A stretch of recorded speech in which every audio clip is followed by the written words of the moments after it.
Chapter 1. A Lucky Man. Madison Square Garden, New York, November 30th, 1928. There were 19,000 boxing supporters around the center ring in Madison Square Garden, and most were waiting for just one thing, for one fighter to murder another. Tonight they were waiting for Gerald Tuffy Griffiths, the terror from out west, to destroy New Jersey's Jim Braddock. At the sound of the bell, Braddock stood under the hot lights and watched Griffiths rush out into the ring.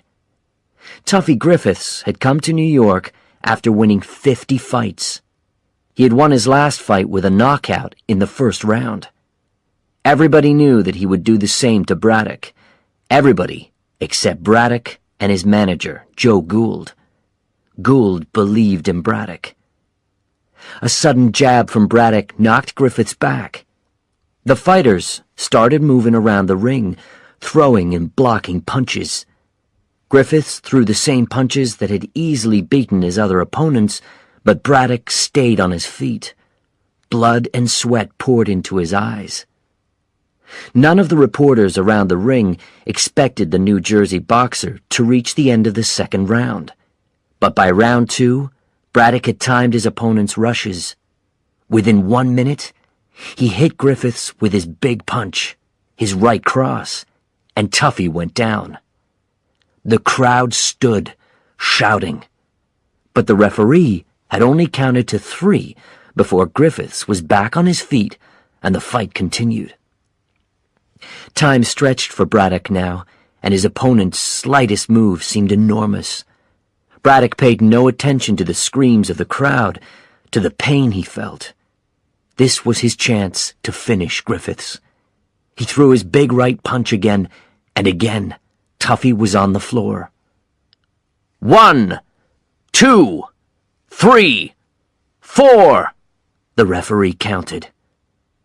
For a second time, Griffiths got to his feet, but Braddock was ready, stepping in close and throwing punch after punch. Then his right hand flew forward and found Griffiths' chin for the last time. The big fighter hit the floor again. He tried to stand, but his legs were like rubber. No more punches hit him, but he went down and stayed down. And from the great state of New Jersey, by a knockout, tonight's light heavyweight winner, Jim Braddock. The crowd was back on its feet. The local boy had won. Braddock had been born in Hell's Kitchen, a poor neighborhood of New York, just a stone's throw from Madison Square Garden. Braddock punched the air in celebration. He looked at the crowd, at the men in their suits and ties, and the women with their fashionable haircuts and expensive clothes. It was Friday night. The world seemed to be having a party, and Jim Braddock's win was one more reason to celebrate. Griffiths was Braddock's 18th knockout since his first professional fight in 1926, his 27th win. The fight organizers had had big plans for Griffiths. After this surprise win, maybe Braddock would have his chance to fight for the title of heavyweight champion. That was every boxer's dream. Inside the ring, Joe Gould rushed out of the corner and jumped onto his boxer's back. Both men looked at the crowd and listened to its shouts. Jim smiled. He was a winner.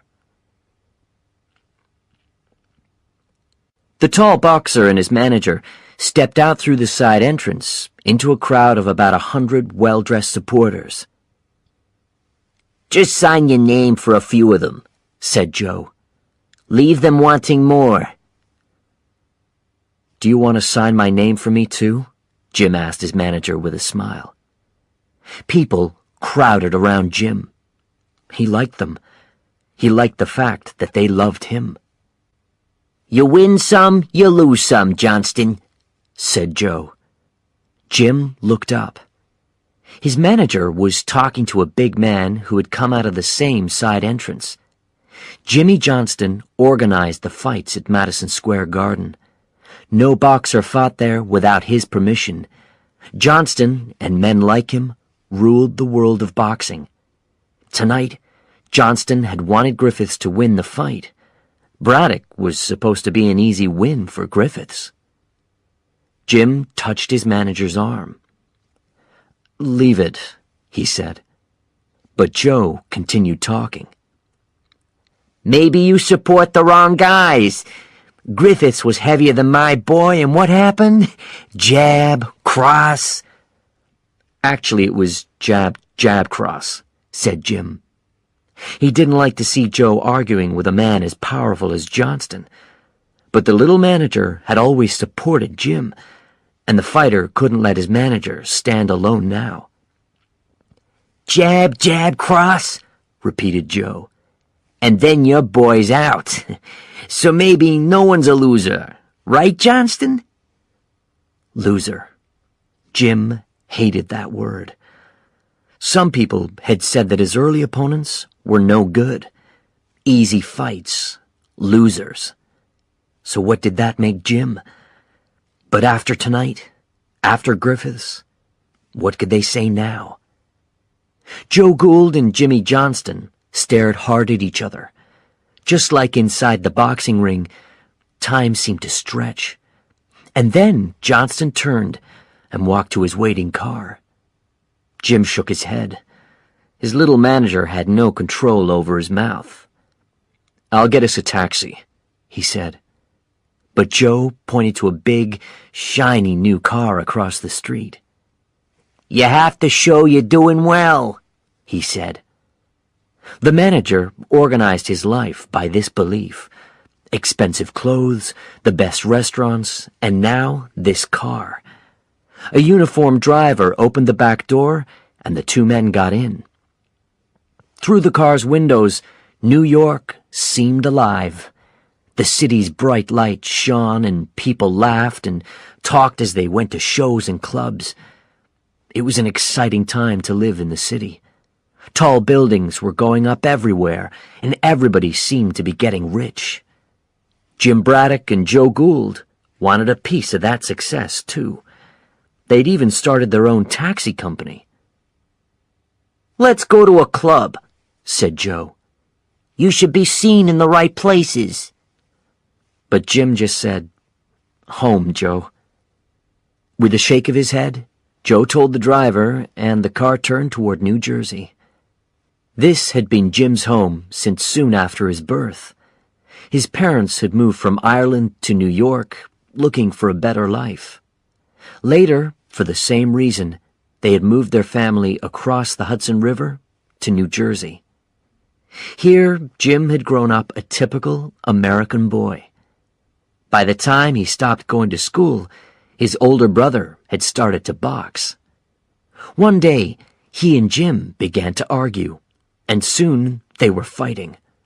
Although his brother was bigger and had much more experience, Jim didn't do badly. That's when he realized maybe he could be a winner in the boxing ring. Not long after this, he had first met Joe Gould in a local gym. Joe needed someone to train with one of his boxers, and he offered $5 to the tall teenager. Jim had gone into the ring and given Gould's boxer a lesson. The manager had stayed with Jim since then, through 100 amateur fights, and then through all his professional fights. Now the car turned onto Jim's tree-lined street in a nice, quiet neighborhood of Newark, New Jersey's biggest city. Joe pulled some cash out of his pocket and began to count out Jim's share of the prize money. "Do you want to come in?" asked Jim as the car stopped outside his house. "The kids would love to see you." Joe paused. "Are you still married to the same girl?" "I was this morning," answered Jim.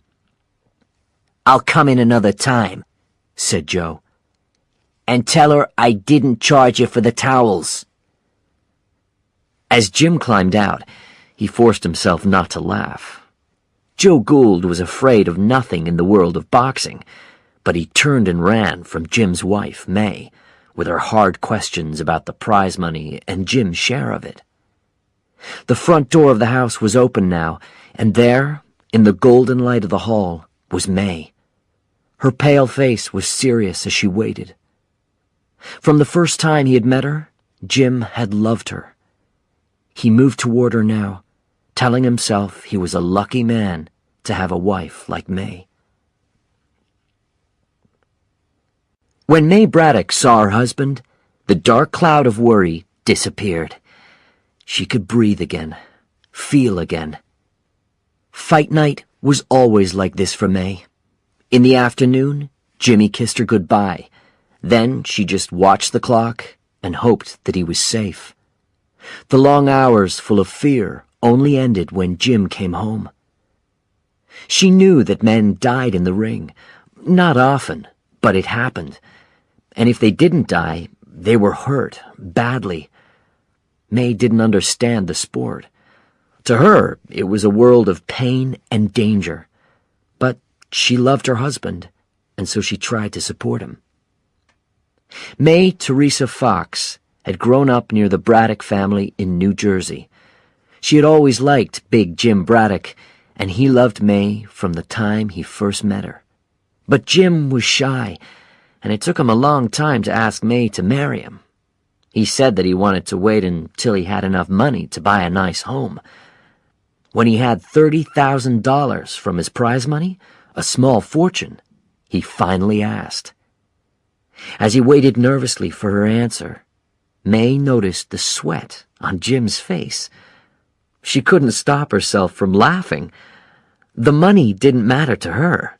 Of course she would marry him. Now May looked at her husband. She knew that Griffiths had been expected to win tonight's fight. Her eyes asked the question, and Jim's answer was a slow shake of the head. May looked away. She hated to see Jimmy in pain. That's why she never went to the fights, and she hated to see him like this. But then she looked up and saw Jimmy smile. He had won. "I could kill you," said May, kissing her husband. Jim's two sons ran into the hall. They jumped around their father's legs, shouting with excitement. "Daddy, did you win?" cried 4-year-old Jay. Howard, who was only 3, was just happy that Daddy was home. Jim picked the boys up and kissed them. "My little men," he thought. His eyes met May's. "My little family." Jim told them all about the fight, acting it out punch by punch. It wasn't easy for May to put the boys to bed after that. When she had checked their sleeping baby girl, Rosie, she sat down to eat dinner with Jimmy. "So, did Griffiths have a big punch?" she asked. "You could come and watch me fight," suggested Jim. But May looked away. "You get punched, and it feels like I'm getting punched. But I'm not as strong as you." She forced herself to smile. "And who wants newspaper stories about me running out from a fight again?" Jim remembered when this had happened. His opponent had knocked him down that day, and May had seen it. Jim still remembered the look of fear on her face. It didn't seem to matter that Jim had won the fight in the end. After that, May bravely continued coming to watch Jim box. He didn't know how painful it was for her until a few fights later. Jim was having a bad night, and he took a lot of punishment. Not able to watch anymore, May had run off before the final bell. A reporter saw her go, and the story was in the newspapers. May never went to a fight again. Now she looked at her husband. "Were there any girls waiting outside after the fight?" "Maybe," said Jim with a smile. May moved around the table. She spoke in a different voice now, pretending to be one of the women. "Oh, Mr. Braddock," she said, "you're so strong. Your hands are so big." May moved in close, and she wasn't joking now when she said, "I am so proud of you, Jimmy." That night, as he got ready for bed, Jim stood in the bedroom of his beautiful home. He looked at their wedding picture. Then he took off the gold cross from around his neck and kissed it, looking at his own face in the mirror.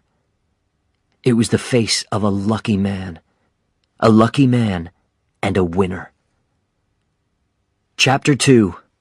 Hard Times. Newark, New Jersey, September 25th, 1933.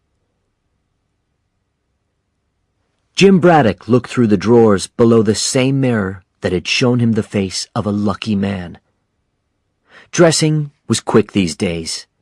He just put on what May had washed or fixed the night before. He didn't have to kiss his gold cross for luck. He had sold it years ago.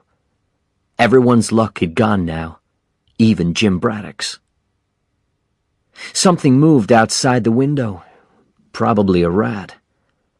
This was just a part of life when you lived in a single room in a dirty, crowded apartment building.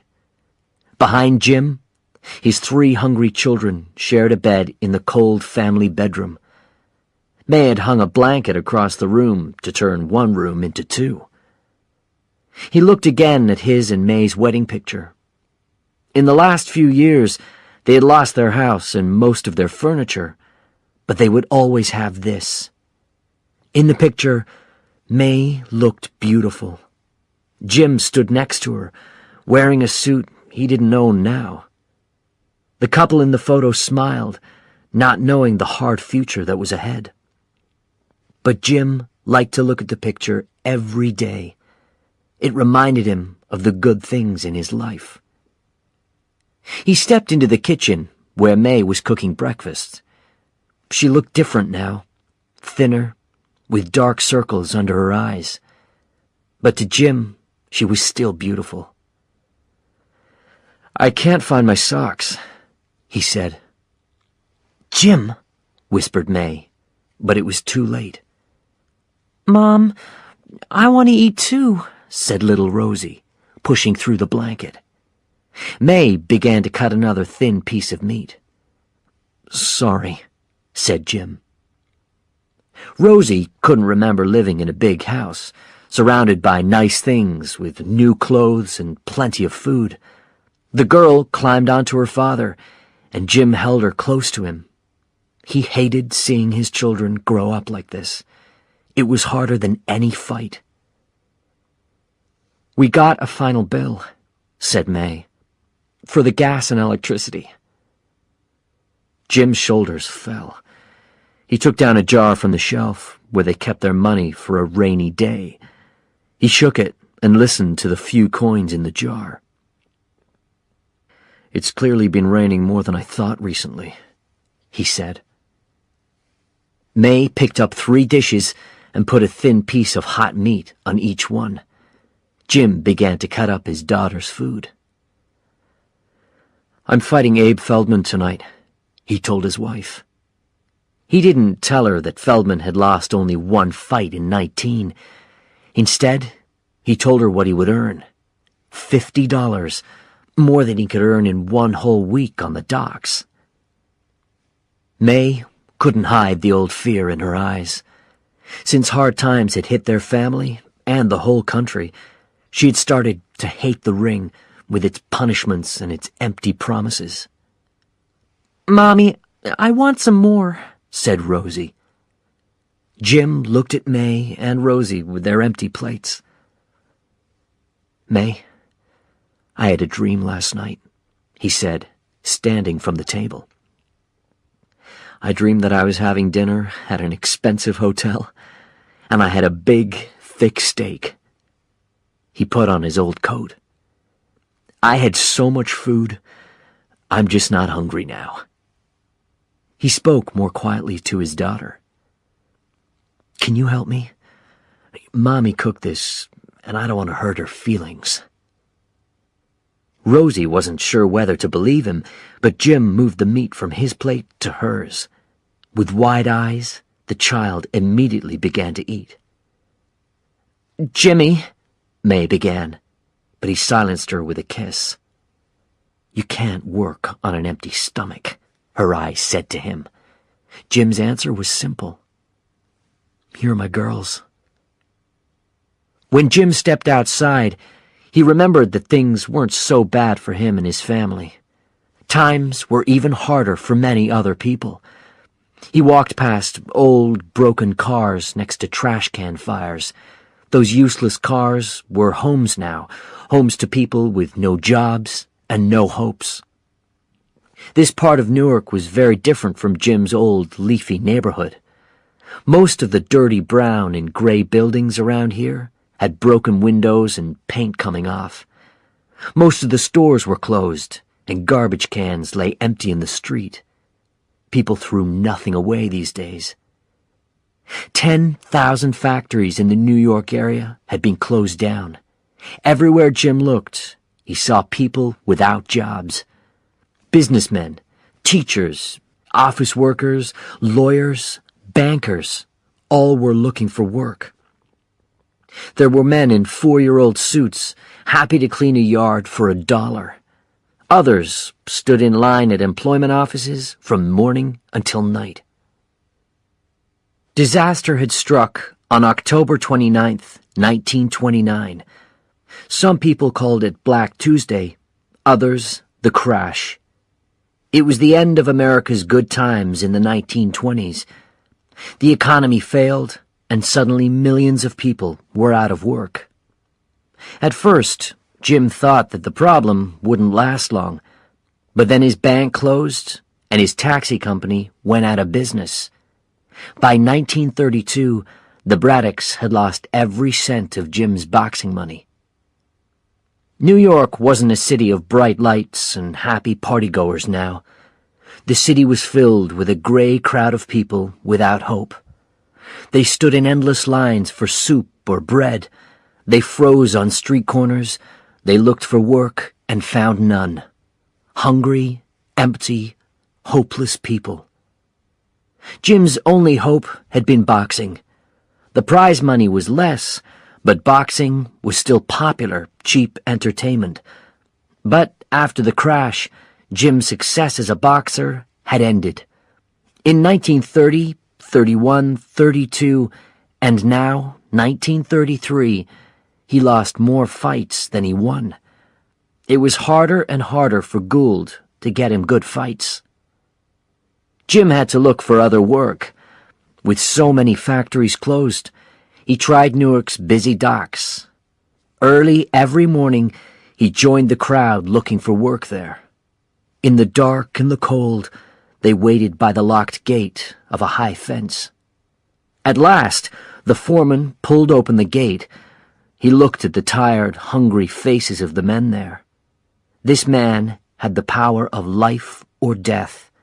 He could change the luck of every man here. "I need 9 men," he said. Men began pushing forward. "Me! Pick me!" as the foreman counted out workers. 1, 2, 3.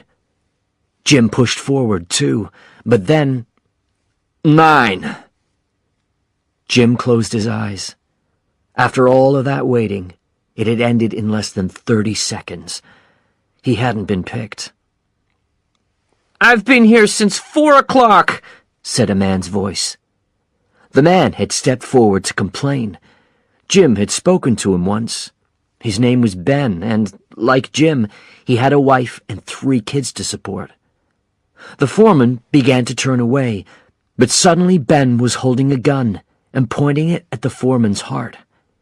His hand shook and his eyes were wild. "I was here first." The foreman lifted his eyes from the gun to Ben's face. "My mistake," he said. "I need 10 men." Ben stepped through the gate. Jim wanted to look away, but he couldn't. Ben had just put the gun away when several men fought him to the ground. That was the end for Ben now. How could he help his wife and kids from prison? Jim spent the whole day walking from place to place, and looking for work, without luck. Hours later, he returned to the apartment building. His 8-year-old son, Howard, was outside. Jim gave his son a smile. How could a young boy understand that 1 in 4 working Americans had no job? An 8-year-old child didn't need to know that. Suddenly, another child ran up to him. It was Rosie. "Daddy, Daddy, Daddy!" she cried. "Jay stole!" Jim carried his daughter to their apartment, where May was standing over their oldest son. The 10-year-old's face was red. Jim put Rosie down. "What's all this about?" Rosie pointed at the meat on the table. "See?" she said. There was enough to feed the family for a whole week.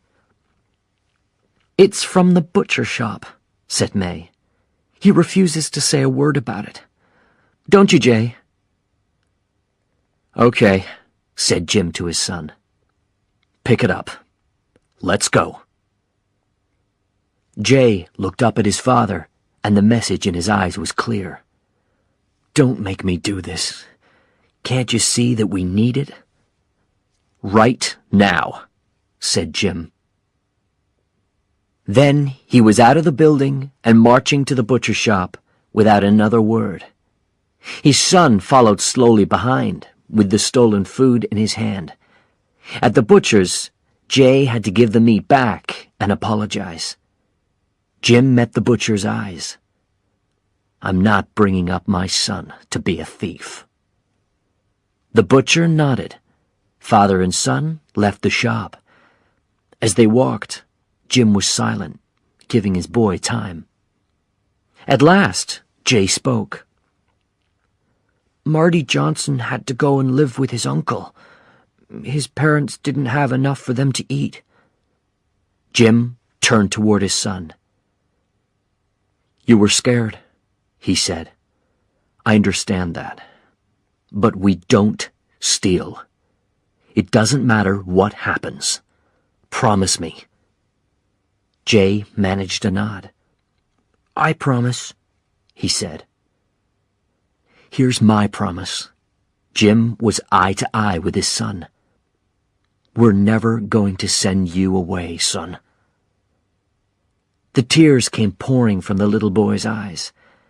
Jim pulled Jay into his arms and held him as tight as he could. Chapter 3. An Embarrassment. Mount Vernon, New York, September 23rd, 1933. The dressing room was a mess. The floor was dirty and the doors were broken. The air smelled of old sweat. "He's a slow guy," said Joe Gould. "My grandmother could beat him. It'll be an easy fight." Joe was wearing one of his usual fine brown suits. Jim knew nobody else who hadn't been ruined by the crash. The manager was taping up Jim's hands before the fight. He squeezed Jim's right hand, then saw the look of pain on the fighter's face. He played with the hand, examining it carefully.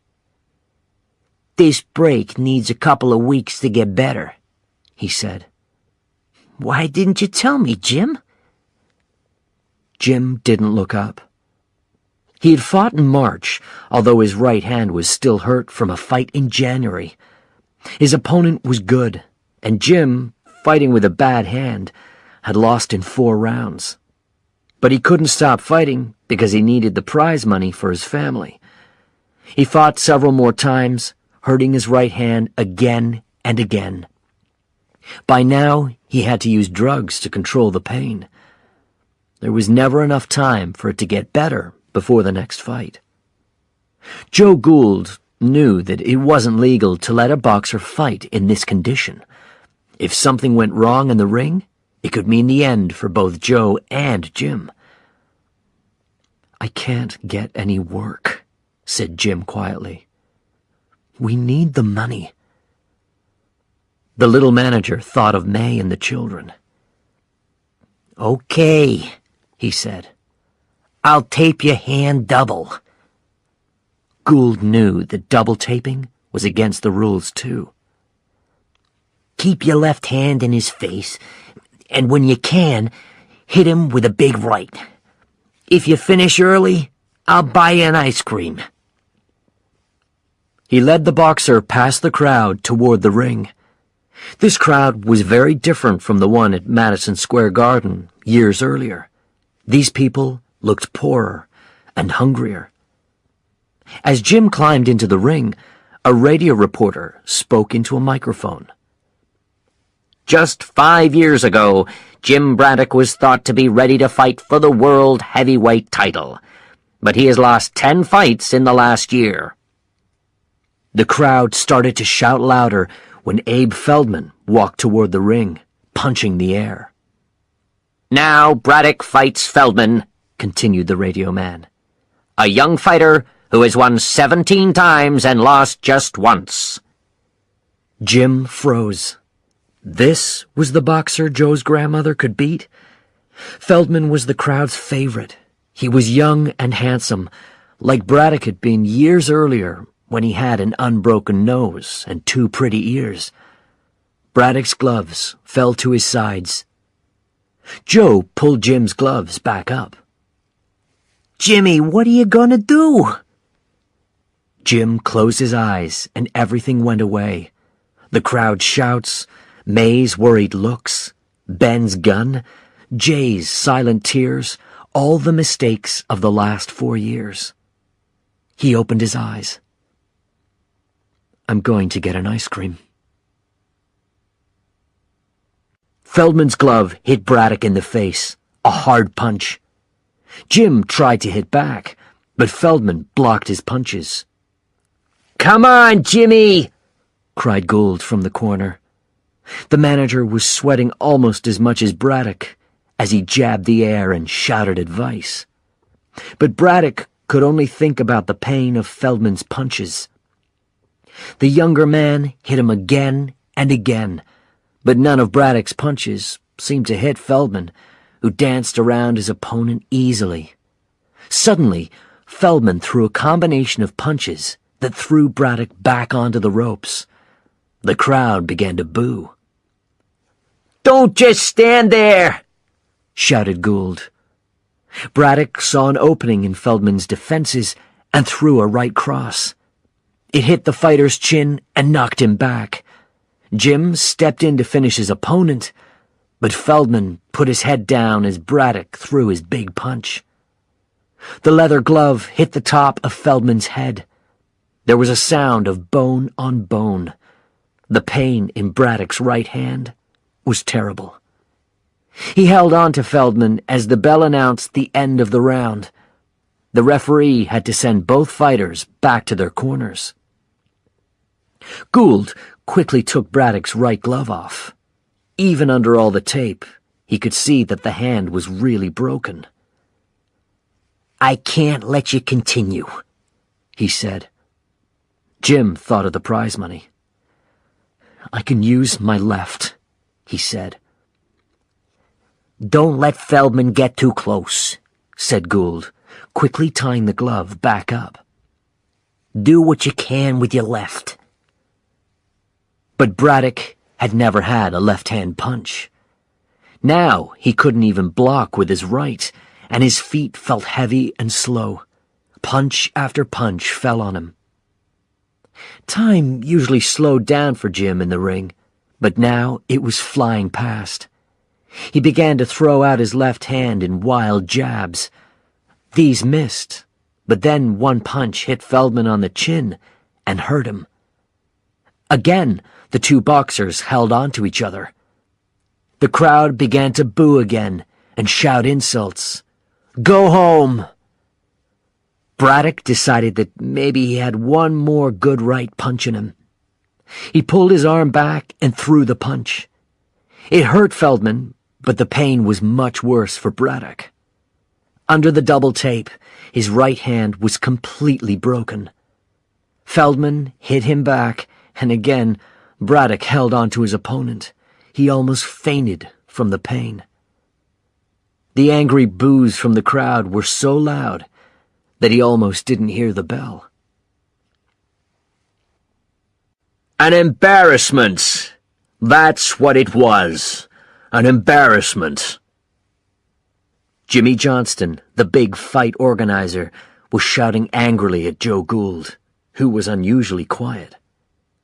30 minutes earlier, the referee had ended the fight, announcing that nobody was the winner because Braddock wasn't fit to continue. Okay, so he's fighting while he's hurt, said Joe. Maybe your fighters can afford to have a month's rest between fights. He almost never hits his opponents anymore, answered Johnston. And now the referee has to stop the fight. A fighter like that keeps the public away. Ticket money will fall. The big man paused. We're taking away his boxing license. Whatever Braddock was gonna do in boxing, he's done it. When Jim heard the bad news from his manager, he couldn't move, couldn't breathe. The dressing room was small and dirty, so Joe led his boxer back into the hall. The lights threw long shadows on the empty ring. Joe began taping a piece of wood to Jim's broken hand. Until you get to the hospital. As he taped the hand, Joe couldn't hold back the memories. All the fights and all the dreams, all the hopes that Jim Braddock would be champion one day. Now those hopes lay as broken as the fighter's hand. Joe cleared his throat. Jimmy, sometimes you just can't change things. I'm telling you, it's finished. The boxer didn't jump up, shout, or scream. He was quiet for a long time. His face was wet with tears. Get me one more fight, Joe, said the fighter. We're down to our last dollar. I'm sorry, Jimmy. After all they had been through together, Joe really was sorry. They'd stayed the best of friends through good times and bad. Now it really was the end. Tonight. This was goodbye. Jim didn't even look up as his manager walked away, leaving him on the seats beside the dark ring. Alone. Chapter 4. A New Life. Oh, dear God. Jim knew that this was the last time he would see this look on May's face after a fight. I don't have the money, he said, too tired to find the words to make it easier. They refused to pay me, took away my license. They said that I'm finished as a boxer. The fear in May's eyes turned to anger. She didn't care about boxing licenses or fight rules. She only cared about her husband. Jimmy, what happened to your hand?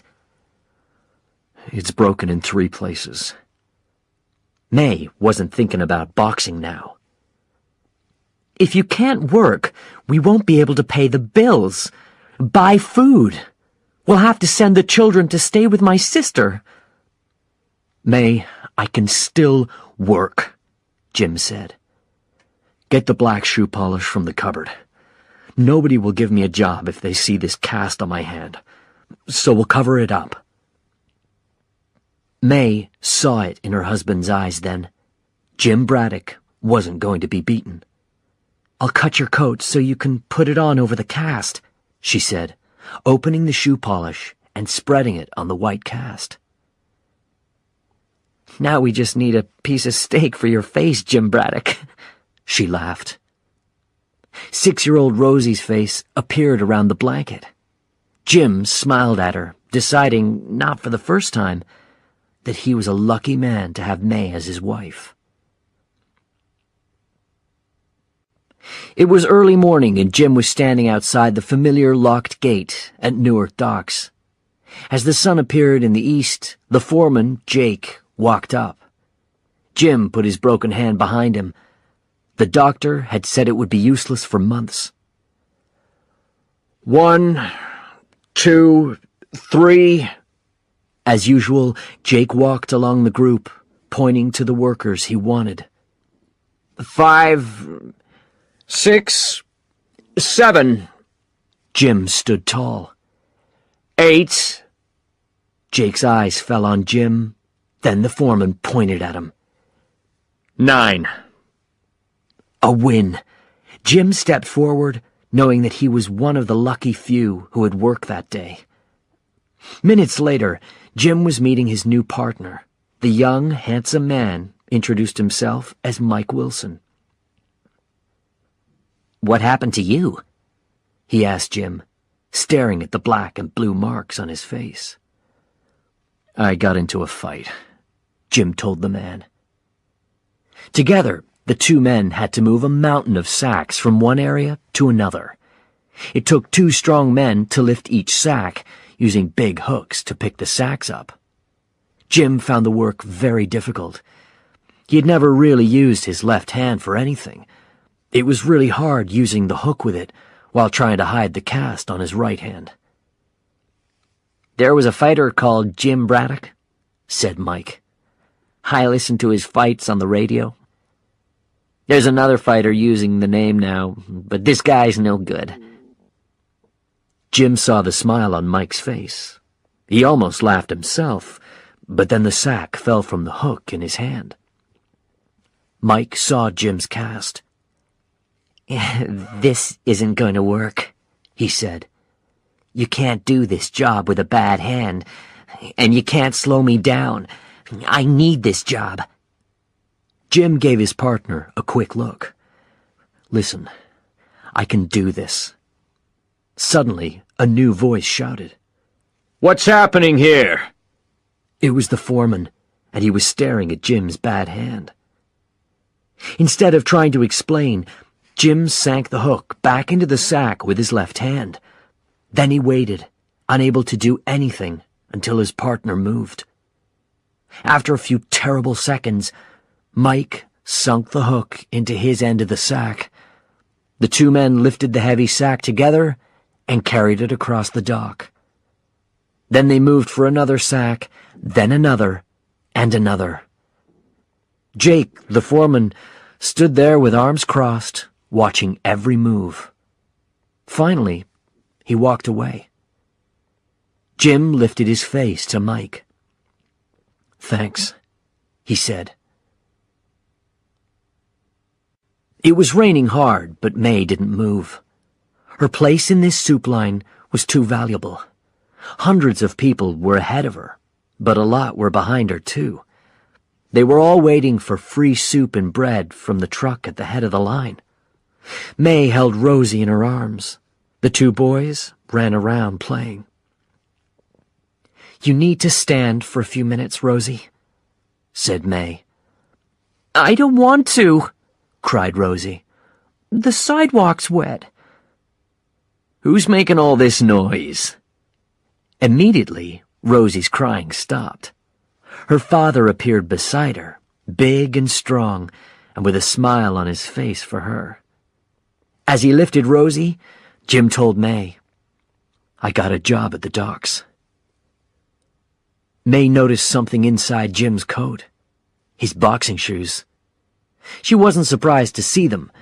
A few boxing organizers in expensive suits couldn't stop her husband from fighting, even if they had taken away his license. "Are you training today?" she asked him. "I was thinking of selling them," said Jim. "Then we can pay the grocer by the end of the week." May didn't know what to say. At last, she said, "Don't take less than $1, Jim." He saw the tears in her eyes. "Go home. I'll stand in line." She handed him the empty pot and took the children home. Jim's eyes followed them, and then he looked forward again, turning his collar up against the wind.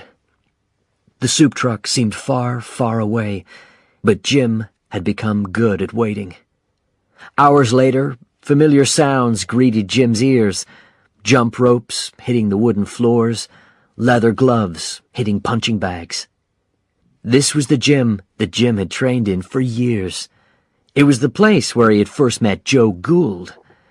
Even now, part of him wanted to get into the ring and fight.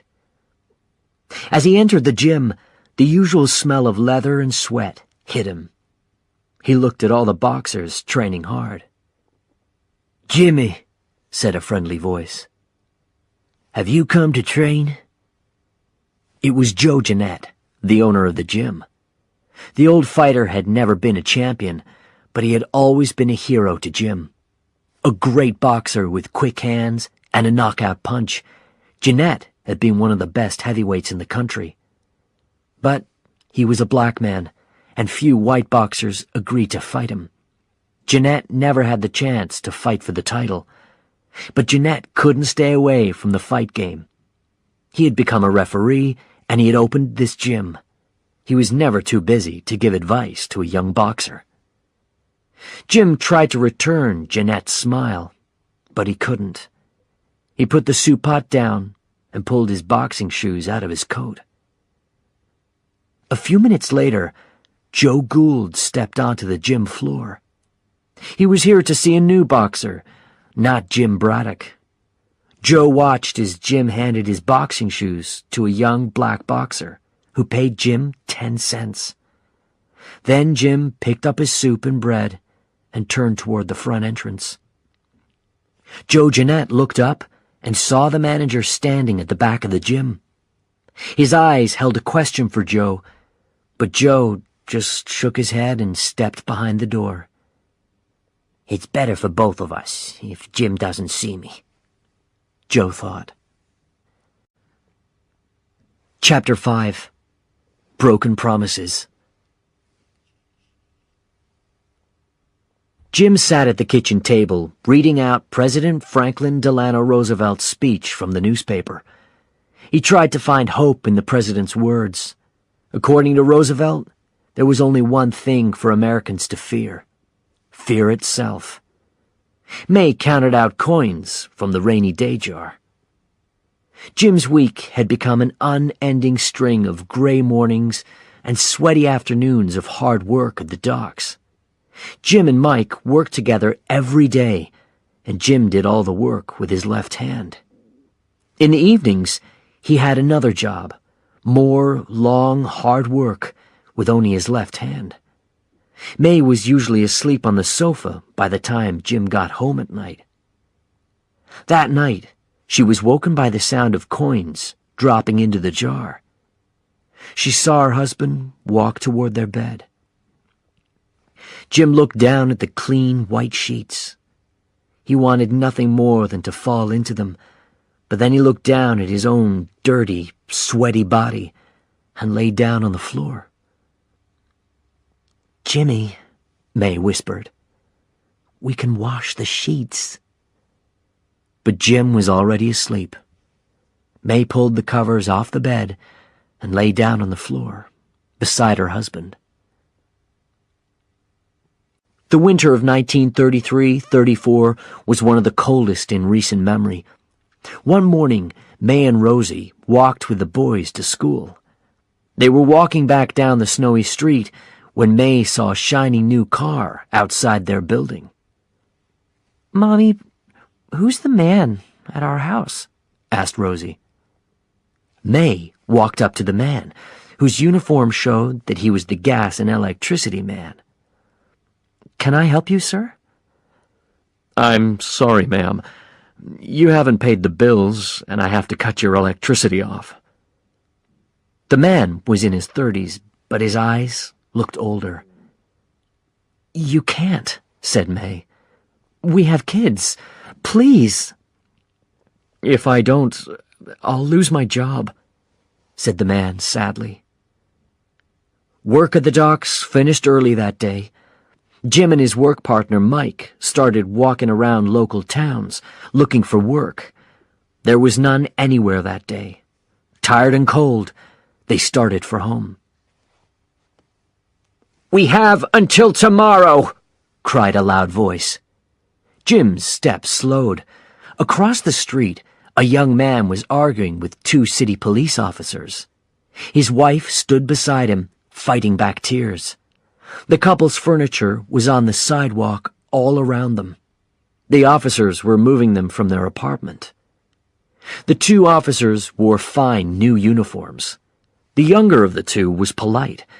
The older man had heard every excuse before, and he was tired of listening. Jim watched as the young husband tried to pull a piece of paper out of the officer's hand. "This says we have another day," he cried. "Come on," said Mike, pulling Jim's arm. But Jim was already moving across the street, and Mike went with him. "You can't do this," the young woman was saying. "We'll never get back in." Her husband jumped in front of the officers as they moved to fit a new lock to the building's front door. "Please, I'm starting a factory job next week." The officers pushed him away and put the lock on. "Excuse me," said Mike politely, then louder. "Excuse me." The officers stared at him. "Please, can I have a look at that notice? The law says that I'm allowed to." He stepped forward. "Let me just have a look at the date on it. If everything's okay with it, we'll just walk away." "Or else what?" demanded the younger officer. The older officer was looking at Jim. Mike smiled. "You guys know Jim Braddock, don't you?" The older officer's attitude changed immediately. "I've seen you fight, Jim," he said. Mike looked down at the document in the older man's hand. "What do you say, guys? Mistakes happen all the time." The officer nodded.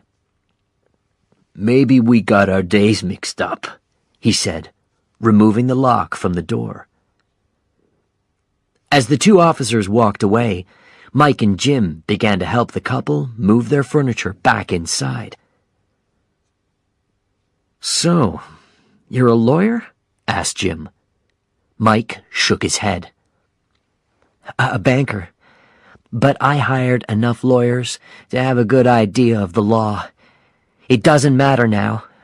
I lost it all in 29. He looked Jim in the eyes. "You know, there are people living in Central Park. The government has failed us. We need to organize. Fight back." Jim shook his head. "Fight what? Bad luck? You have to trust that the government will solve things in the end. I like what President Roosevelt says." "Forget Roosevelt!" shouted Mike. "He hasn't given me my house back yet." Jim looked in surprise at the terrible anger in his friend's eyes.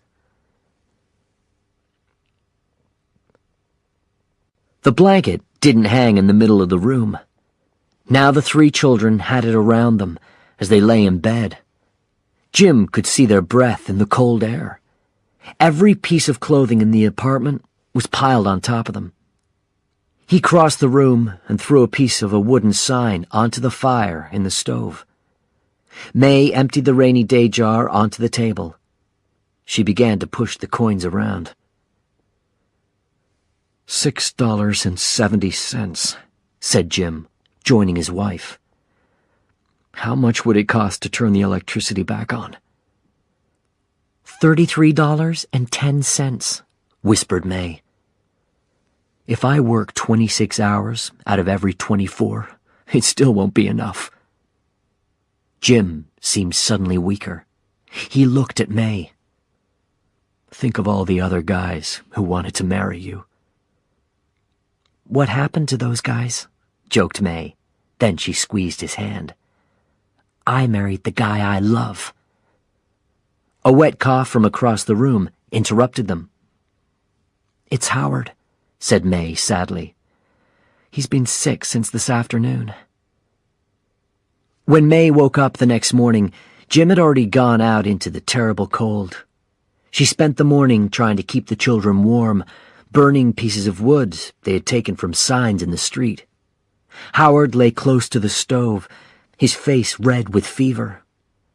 Fighting back the tears, his mother held a glass of water to his lips. The boy was getting sicker. Not wanting her children to see her cry, May rushed out of the door and stood in the snow. Bitter tears ran down her face. She cared only about keeping this family together.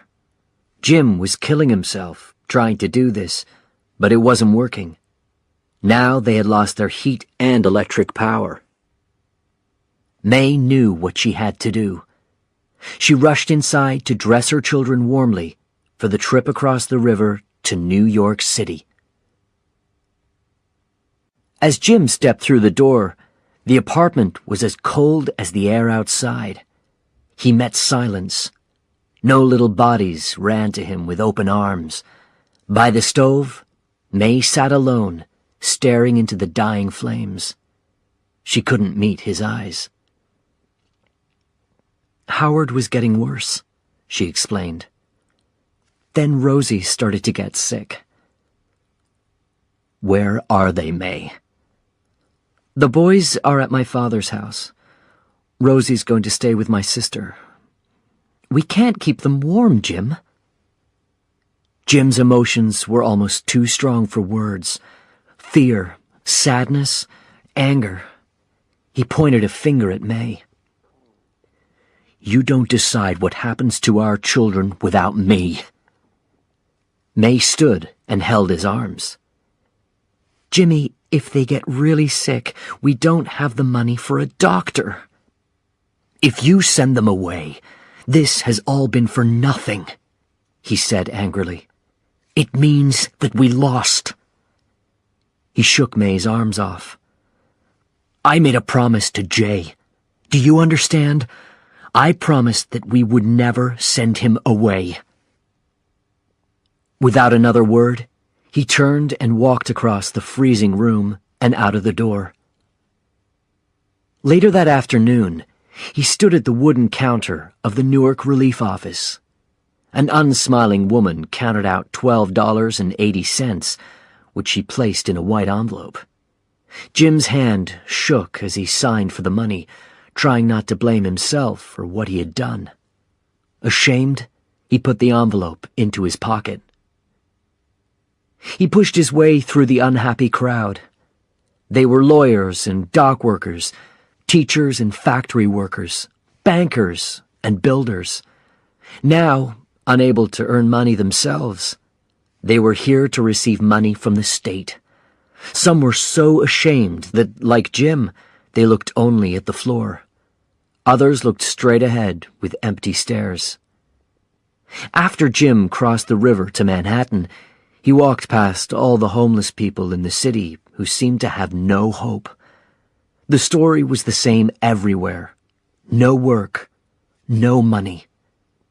At last, Jim reached the streets around Madison Square Garden. There were no bright lights now, no people in expensive clothes waiting outside. Instead, homeless people searched for anything they could use. Jim went to the familiar side door. The sign for the next fight showed two boxers standing with gloves up. Jim remembered when his picture had been on signs like this.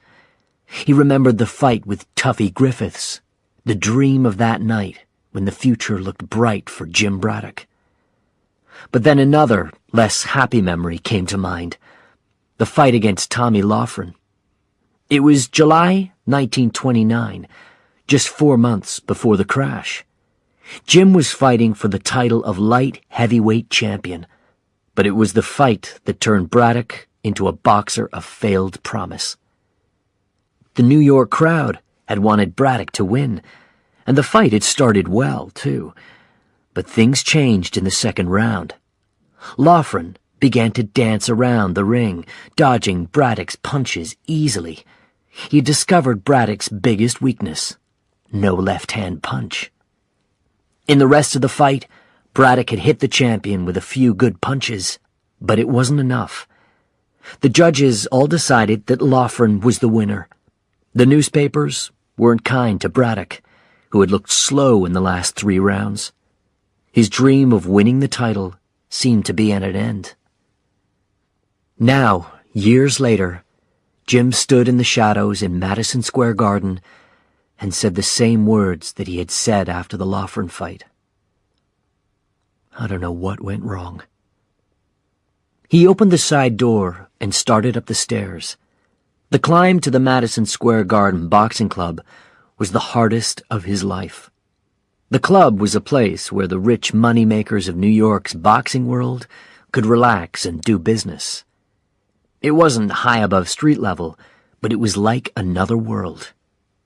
At first, nobody noticed as Jim Braddock walked into the smoky room. He went up to two men in the center of the room. Mr. Allen, Phil...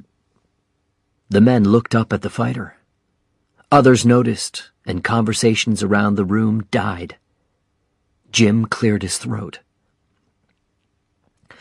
I'm here because we can't afford to pay the heating bills. We had to send our kids away.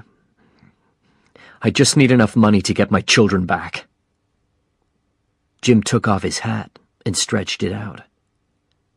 The whole room was silent now. Mr. Allen put his hand in his pocket. Sure, Jim. He placed a few coins into Jim's hat.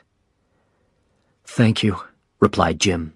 Then he offered his hat to the others around the room. Everybody gave some money, even Jimmy Johnston, the man who had taken away Jim's license.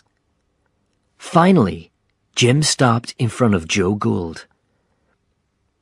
I'm sorry, Joe, he told his old manager. What do you have to be sorry about, Jim? Said Joe. How much more do you need? $1.50, I think, whispered Jim. Joe placed the exact amount in Jim's hat.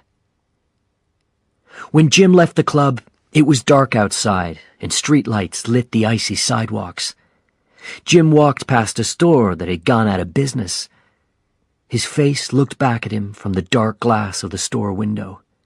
He had seen that look before. It was on the face of the man in his old suit selling apples on the street corner. It was on the face of the banker waiting in line for hours at the Newark Relief Office.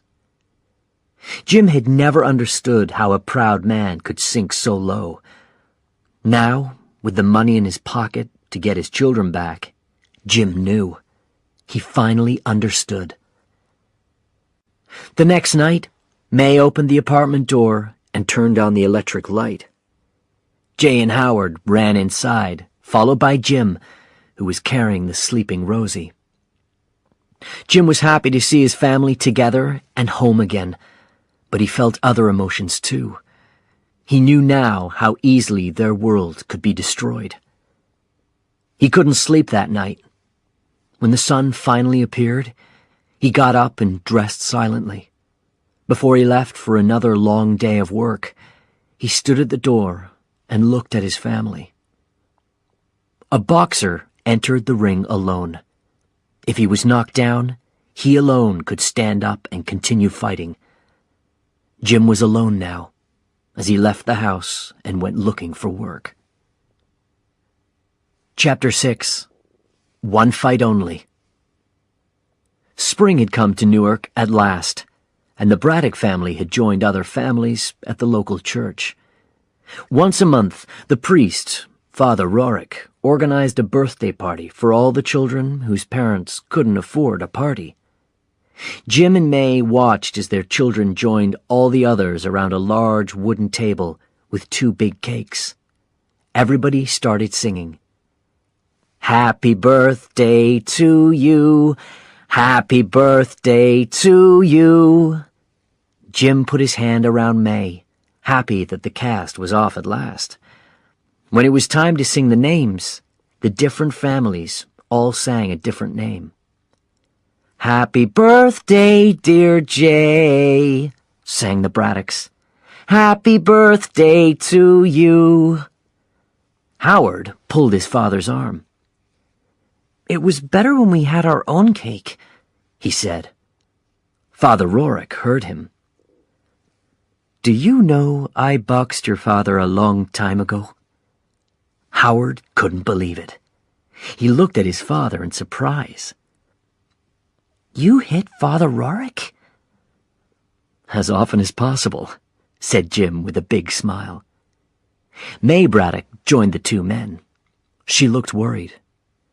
"Jimmy?" She looked across the road. Mike, Jim's work partner at the docks, was sitting at the end of a long table. His wife, Sarah, held their baby daughter in her arms, and she was shouting at Mike. "You're always trying to fix the world," she shouted. "Why don't you fix your own family? What kind of father are you? Too proud to let people know that our daughter can't have her own birthday cake." Mike stared back angrily. "Are you joking, Sarah?" Everybody watched the argument. Even the children at the party stopped playing. Jim walked over and separated the angry couple. "Hey, where's the referee?" he asked. "This is between husband and wife, Jim," Mike said angrily. "How can you call yourself that?" cried Sarah. Mike jumped up angrily, and Jim stopped him with a strong hand in the middle of his chest. "Calm down, Mike," he said. "Have a rest." But Mike couldn't calm down now. He pushed Jim. "There's no need for this," said the boxer. "Jim Braddock, big fighter," said Mike, and he threw a punch at his work partner. Jim knocked it away and then held Mike's arm. "Mike, I don't want to fight you," he said. "You couldn't do it in the ring," said Mike angrily. He rushed at Jim again. Jim pushed him to the side, and Mike fell, hitting his head on the sidewalk. "Jim, no!" screamed Sarah. As Mike got to his feet, blood ran down his face. Sarah went up to him, still holding their baby. Mike pushed her away. "Leave me alone," he said to her, and Jim. He turned and ran down the street. When he had gone, Sarah turned to Jim. Tears poured down her face as she cried. "He wasn't going to hit me, Jim." Sarah began to chase her husband down the street. Jim looked up at May, who had tears in her eyes, too. "Why was it so hard just to come over for cake?" she asked. "Maybe he just needed a little time," said Jim angrily. "It's not always easy. Maybe he just needed a little time." May shook her finger at him. "Not at me, James Braddock," she cried. "Do you hear? I know it's hard, but don't get mad at me." Jim returned from work one afternoon and found his children playing in front of the apartment building. Rosie looked up at him. "Teach me how to fight," she said. "I can't," said Jim. "I'll get in trouble with Mommy." Rosie just looked at her father with the same stare that May had. Jim couldn't say no to that look. "Okay," he said. "It's all about how you hold your body. Put your right hand here and your left here." Jim positioned her until she was standing like a little boxer. Then she threw a punch, which Jim caught in his big hand. "Look at that!" he cried. "You have a better jab than I did." As he and Rosie laughed, a familiar car stopped outside the building. "You're a brave man," called Joe Gould. Jim smiled. "Not really. May's at the store." Rosie, who wasn't yet finished with her boxing lesson, threw another punch. It hit Jim right on the chin. "Okay, Rosie," he said. "Good punch. Now go and box shadows while I talk to Uncle Joe." Jim looked at the manager's fine new suit. "Still looking fashionable, I see," he said. "You have to show you're doing well," answered Joe. He gave Jim a friendly punch on the arm. "Good to see you, Jimmy." Then, "I've got you a fight." Jim wasn't sure. What about my boxing license? The organizers will let you fight one time only, said Joe. Jim asked the most important question. How much?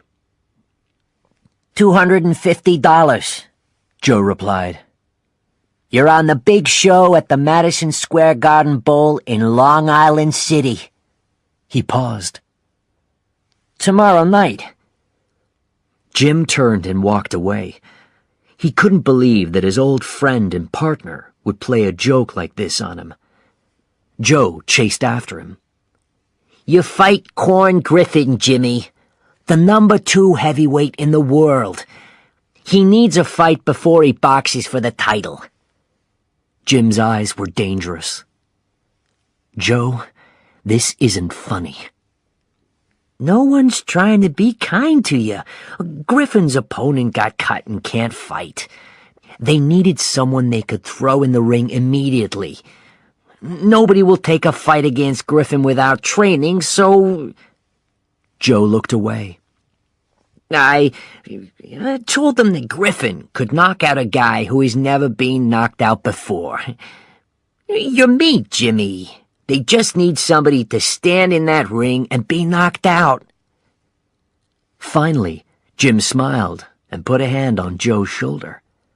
Then he looked his manager in the eye. Joe, for $250, I'd fight your wife.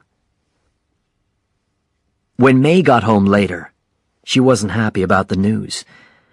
Jim talked more about how it was only one fight, about how long he would have to work at the docks for so much money.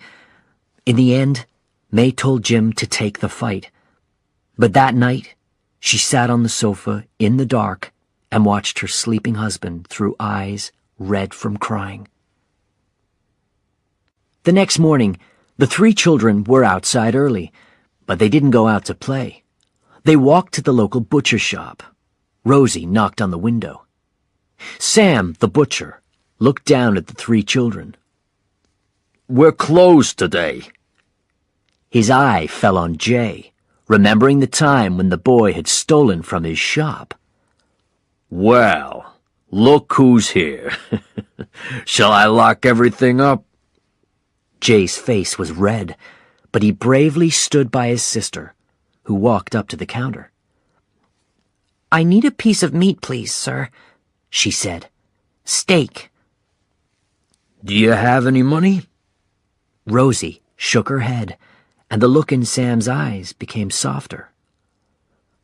I can't just give the meat away. It's not for me. It's for my dad, Rosie replied. He needs it to win a boxing fight. Chapter 7. Back in the Ring. Long Island City, New York, June 14th, 1934. Jim's name wasn't even on the sign, but he didn't care. $250 and the chance to punch something real were the only things on his mind. Joe Gould didn't know what to think about the fight. The manager had tried to get Braddock back in the ring since the time Jim had walked around the boxing club with his hat in his hand. Joe had pushed his way into Jimmy Johnston's office again and again, trying to get Jim a fight. He'd been outside Johnston's office when the fight organizer got the bad news about Griffin's opponent, just 2 days before the big fight. This left Johnston with a problem. Griffin was a promising young star in the boxing world, and Johnston wanted to get the New York sports world interested in him. The young Southern boxer needed to beat a fighter in the city who had once been a big name. Now it seemed that Jim Braddock was the right choice, especially as Braddock's manager was waiting outside Johnston's office. Joe had accepted the offer, but now, on fight night, he was worried. He knew that Jim hadn't fought in over a year. Except for today, he hadn't trained in a long time. He had even sold his boxing gloves and shoes. Joe had to borrow some so that his boxer could fight. As the manager bent to tie up his boxing shoes, Jim smiled. "We both know what this is, Joe. It's a chance for me to earn some money for my family. And it's a chance to say goodbye to boxing in a big fight in front of a big crowd. Suddenly, there was a loud noise from Jim's stomach. "What was that?" cried Joe. "We got to the soup line too late this morning," said Jim. "The food was all gone." Joe jumped to his feet. "How are you going to fight with an empty stomach?" he shouted. He ran from the room and appeared a few minutes later with a bowl of thick meat soup in his hand. "Eat fast," he said. "Where's the spoon?" asked Jim. He began to put one hand into the bowl. "Stop!" cried Joe. "I don't have time to tape your hands again. I'll find a spoon." Joe rushed out again, but Jim couldn't wait. He pushed his face into the bowl and began eating. He didn't notice the changing room door opening. "I don't believe it. Am I seeing a ghost?" said a voice. Jim looked up, with food on his chin. A young man at the door was giving Jim an unpleasant smile. "Isn't that James J. Braddock? When I saw the name, I thought it must be a different guy." The man stepped into the room and took out a reporter's notebook. "How's your right hand now, Jim?" Jim's eyes narrowed as he recognized the reporter. He said the man's name. Sporty Lewis. Jim remembered what Lewis had written about his fight with Tommy Loughran. He repeated the reporter's words to himself.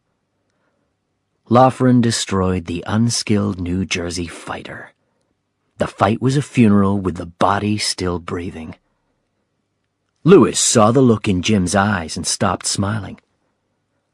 "I don't fight the fights, Braddock. I just write about them." Jim stepped up to Sporty, toe-to-toe and eye-to-eye. "Save that garbage for your readers," he said. Suddenly, the door opened, and an official pointed at Jim. "It's time," he said. Jim left the room, keeping his eyes on Sporty Lewis's. Sporty stared after him, pale and shaken. "That guy?" he said to the official. "What a loser." Minutes later, Sporty was back in his seat by the side of the boxing ring. A young reporter next to him asked, "Who's Jim Braddock?" "Get your pencil out, kid," Sporty Lewis said. "I have your story for you. The walk from the changing room to the ring was the only time tonight that Jim Braddock was seen on his feet." "In this corner, Corn Griffin!" Griffin jumped to the center of the ring and lifted his thick arms above his head. The tall young boxer wore a confident smile on his face. He was young and powerful, a natural heavyweight with long arms and a big punch. "And in this corner, from New Jersey, Jim Braddock!" The crowd were silent. When the bell rang, Griffin came out punching hard and fast. Braddock danced and dodged, doing everything possible to keep away from Corn's powerful punches. After 30 seconds, Braddock decided that this fight was a bad idea. His opponent had trained hard and was ready to fight. He timed his jabs and punches to Braddock's body perfectly. Jim's only goal now was to finish the fight without getting hurt. He had to be able to work at the docks the next day. Suddenly, a big left-hand punch from Griffin hit Braddock on the side of the head. He went down. As he lay there, the clocks seemed to stop. "Braddock's down!" cried the announcer over the crowd's boos. 1, 2, 3, counted the referee. Braddock tried to get to his feet. 4, 5, 6. Braddock was on one knee, but the referee continued counting. Get up and use your left, Gould called to his fighter. Finally, Braddock stood. The referee walked over to him and checked his eyes and the cut in his mouth. "It's finished, Braddock," he said. Braddock looked across the ring at his opponent and joked, "He doesn't look so bad." But the referee began to lift his hand to end the fight.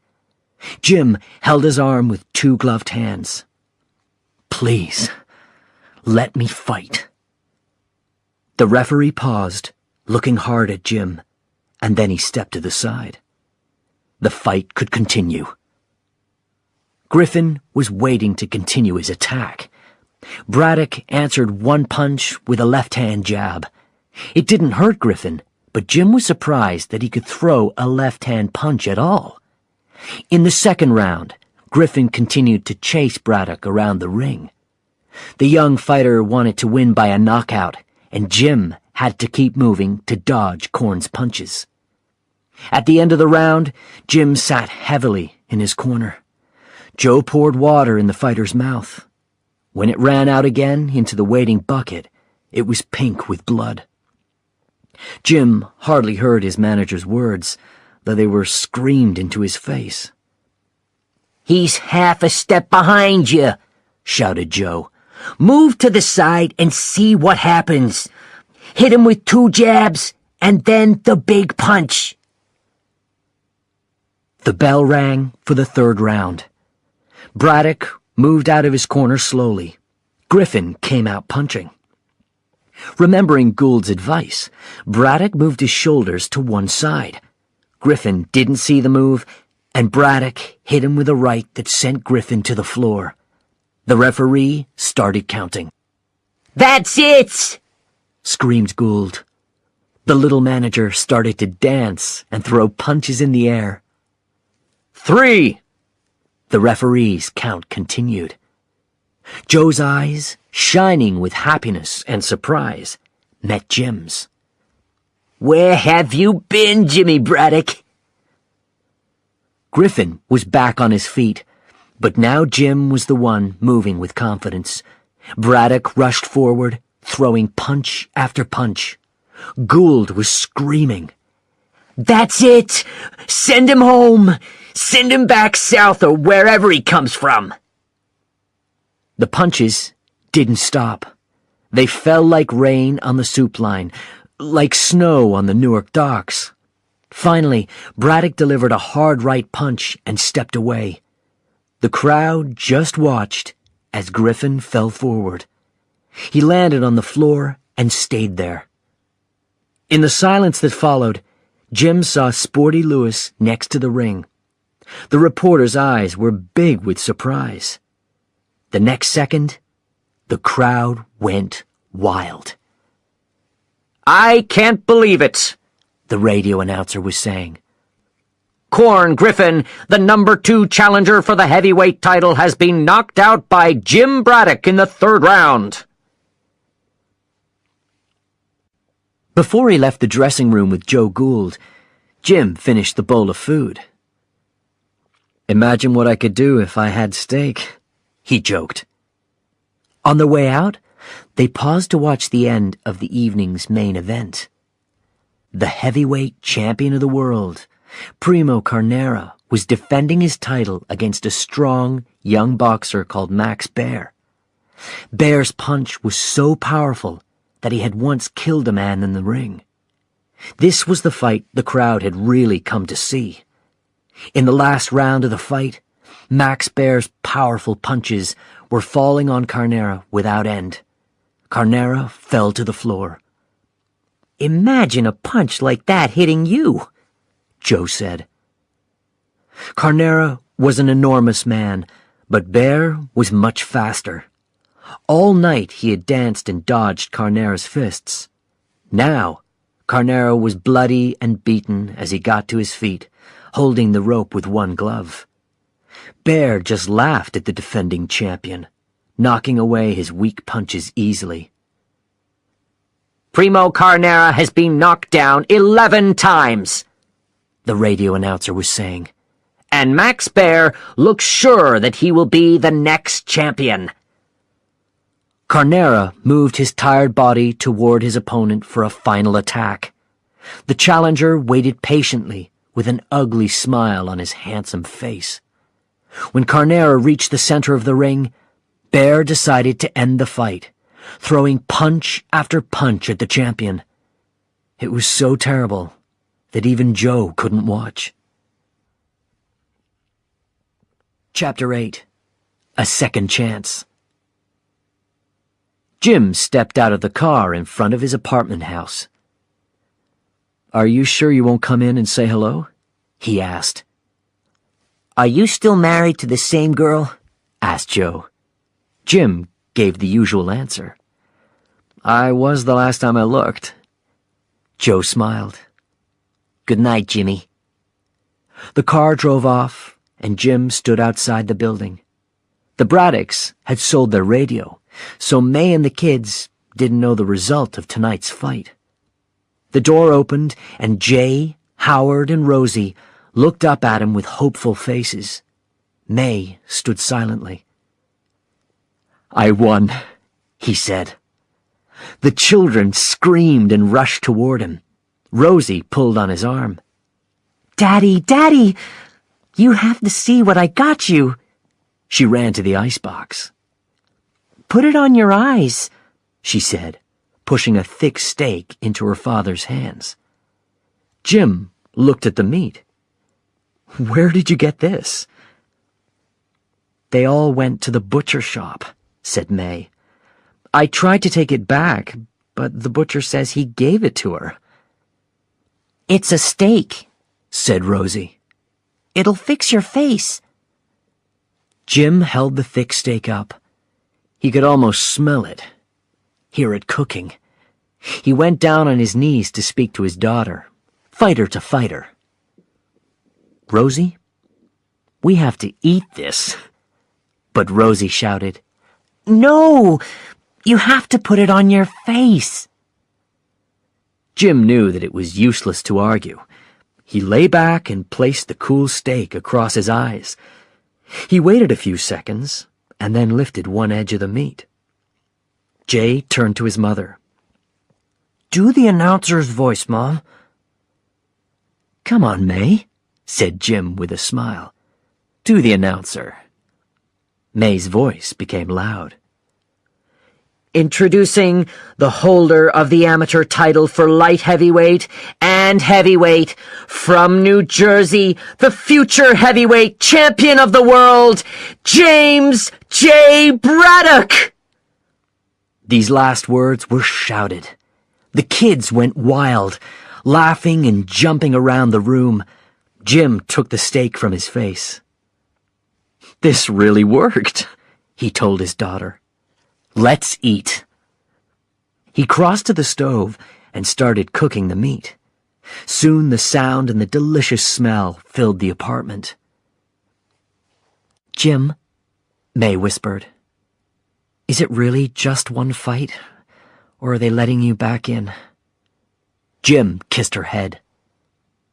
It was just the one fight. Relief swept through May. As she went to the stove to get the steak, she said silent thanks that her husband would never step inside the ring again. The early morning walk to the docks was the same as usual, but Jim felt different. His body ached, but his steps were quicker than they had been in months. He joined the group of men at the fence. Finally, the foreman Jake appeared and began pointing to men. 6, 7, 8. Jake's eyes passed Jim, then returned to him. The foreman said Jim's name, and everybody turned to look. 9. Jim closed his eyes in relief. As he passed through the gate, Jake said to him, "I listened to the fight last night." He took out his newspaper. Jim's eyes ran over the words. Braddock knockout over Griffin in 3. Jim shook his head, not believing it. A few men crowded round to hear what he had to say. They seemed surprised that he had come to work today. "It was one night only," explained Jim. "My share was $125. We had bills of $120 to pay. That left me with $5. Jake laughed. "That makes you a rich man." Then he said seriously, "Good fight." Jim could see that these men around him, with their old clothes and tired faces, had found hope watching him fight. He had fought something real, something he could see. They all wished for that chance. He joined his partner, Mike. Words weren't necessary. The two picked up their hooks and began to work, moving the heavy sacks. "Why didn't you tell me you were going to win again?" said Mike. "I didn't put any money on you." Mike smiled, but it wasn't the smile Jim remembered. It was tired, less happy. "Come on," Mike said. "Talk me through that last round." Jim started describing the events of the last round again. Since the cast had come off his arm, he worked with both hands.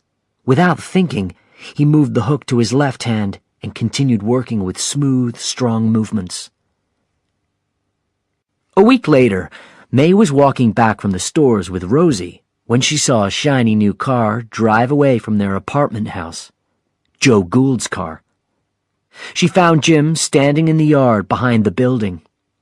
He looked so happy, so handsome and confident in the sun, with his square chin and his bright eyes up to the blue sky. Then he turned, and May felt her heart stop. She saw it in his eyes, the old excitement. "Joe was here," said Jim. "He thinks they'll let me box again." It was hard for May to speak. "You said it was one fight." "It's my chance, May, to make you and the kids proud." May fought to control her fear and anger. "I am proud and grateful, but what would we do if something bad happened to you? Something worse than a broken hand, so you couldn't work?" She couldn't even tell her worst fear. What will happen if you're killed? "What would happen to us?" demanded May. "To the children. We're hardly managing now." Jim shook his head sadly. He waved a hand at the broken building, the empty yard. Couldn't she see? He was already killing himself. And for what? A few coins at the end of a long day's work? "I have to do better than I'm doing," he replied. May stepped closer. "Things are better now. Please, Jim." He wanted to take her in his arms, but he stopped himself. He had to think about the family's future. The strength was clear in his voice. "I can still take a few punches. At least in the ring, you know who's hitting you." May felt helpless as she watched him walk to the building's dark back door. "This isn't over, James Braddock," she promised. The next morning, Jim left early for the gym. May left the apartment house too. She took the kids to her sister's house, and then she crossed the Hudson River to New York City. She was going to the small part of the city known as the Upper East Side. It was an area of beautiful houses, expensive apartment buildings, and fine hotels. Some of the richest people in the country lived on the blocks along the city's Central Park. 2 streets away, the buildings weren't quite so beautiful, but they were still home to wealthy people. In front of each apartment building, a uniformed doorman stood guard. When she reached the tall building, she looked up, trying to guess how many floors it had. She went through the beautiful entrance hall to the elevator. On the 15th floor, she moved down the line of doors. She knocked on one and called politely. "Open the door, Joe." There was no answer. She tried again, and again, but nobody came to the door. "Joe, open this door now!" May shouted. "You're not going to hide in your expensive apartment while you turn my husband into a punching bag. I won't let you get him hurt again." The door opened. "You'd better come in," said Joe Gould. As she pushed past him, May's anger died. She had expected the manager's home to be beautiful, but she looked around now at a completely empty apartment. Minutes later, she sat on a camping chair, drinking tea with Joe and his wife, Lucille. She hadn't expected this friendly welcome. "Sorry," said Joe, pointing to the door. "People have to think you're doing well." "I thought," said May. "That's the plan," said Joe, touching his fine brown suit. "Show people you're doing well, even if you're not. We sold the last of the furniture last week," he continued, "so Jimmy could train." "Why?" May asked. "Sometimes you see something in a fighter, something to hope for," answered Joe. "Jimmy's what I hope for." May shook her head. "This is crazy. You don't even know if you can get him a fight, do you?" "I'll get him a fight," Joe said, "if it's the last thing I do." Chapter 9. Not the Same Guy. The gym owner, Joe Jeanette, looked pleased. "You've been training, Jimmy." "I've been working, Joe, not training." "Show me what work you did." "I was lifting sacks at the dock," explained Jim. "We used a hook, like this." He showed the movement. "That's the perfect punching exercise," said Jeanette. "You've been getting a powerful left hand, and you didn't even know it." In the next few weeks, Braddock trained hard. After all those months of hard work, it was like a vacation to train with Jeanette. But the trainer pushed him hard. Every week there were new exercises, new skills to learn, and practice. While Braddock worked at the gym, Joe Gould was busy in other ways. At Madison Square Garden, he walked into Jimmy Johnston's office and sat down. "You're going to arrange a fight between Jim Braddock and John Henry Lewis." Johnston looked up from the papers he was signing. "Now why would I do that?" Joe smiled confidently.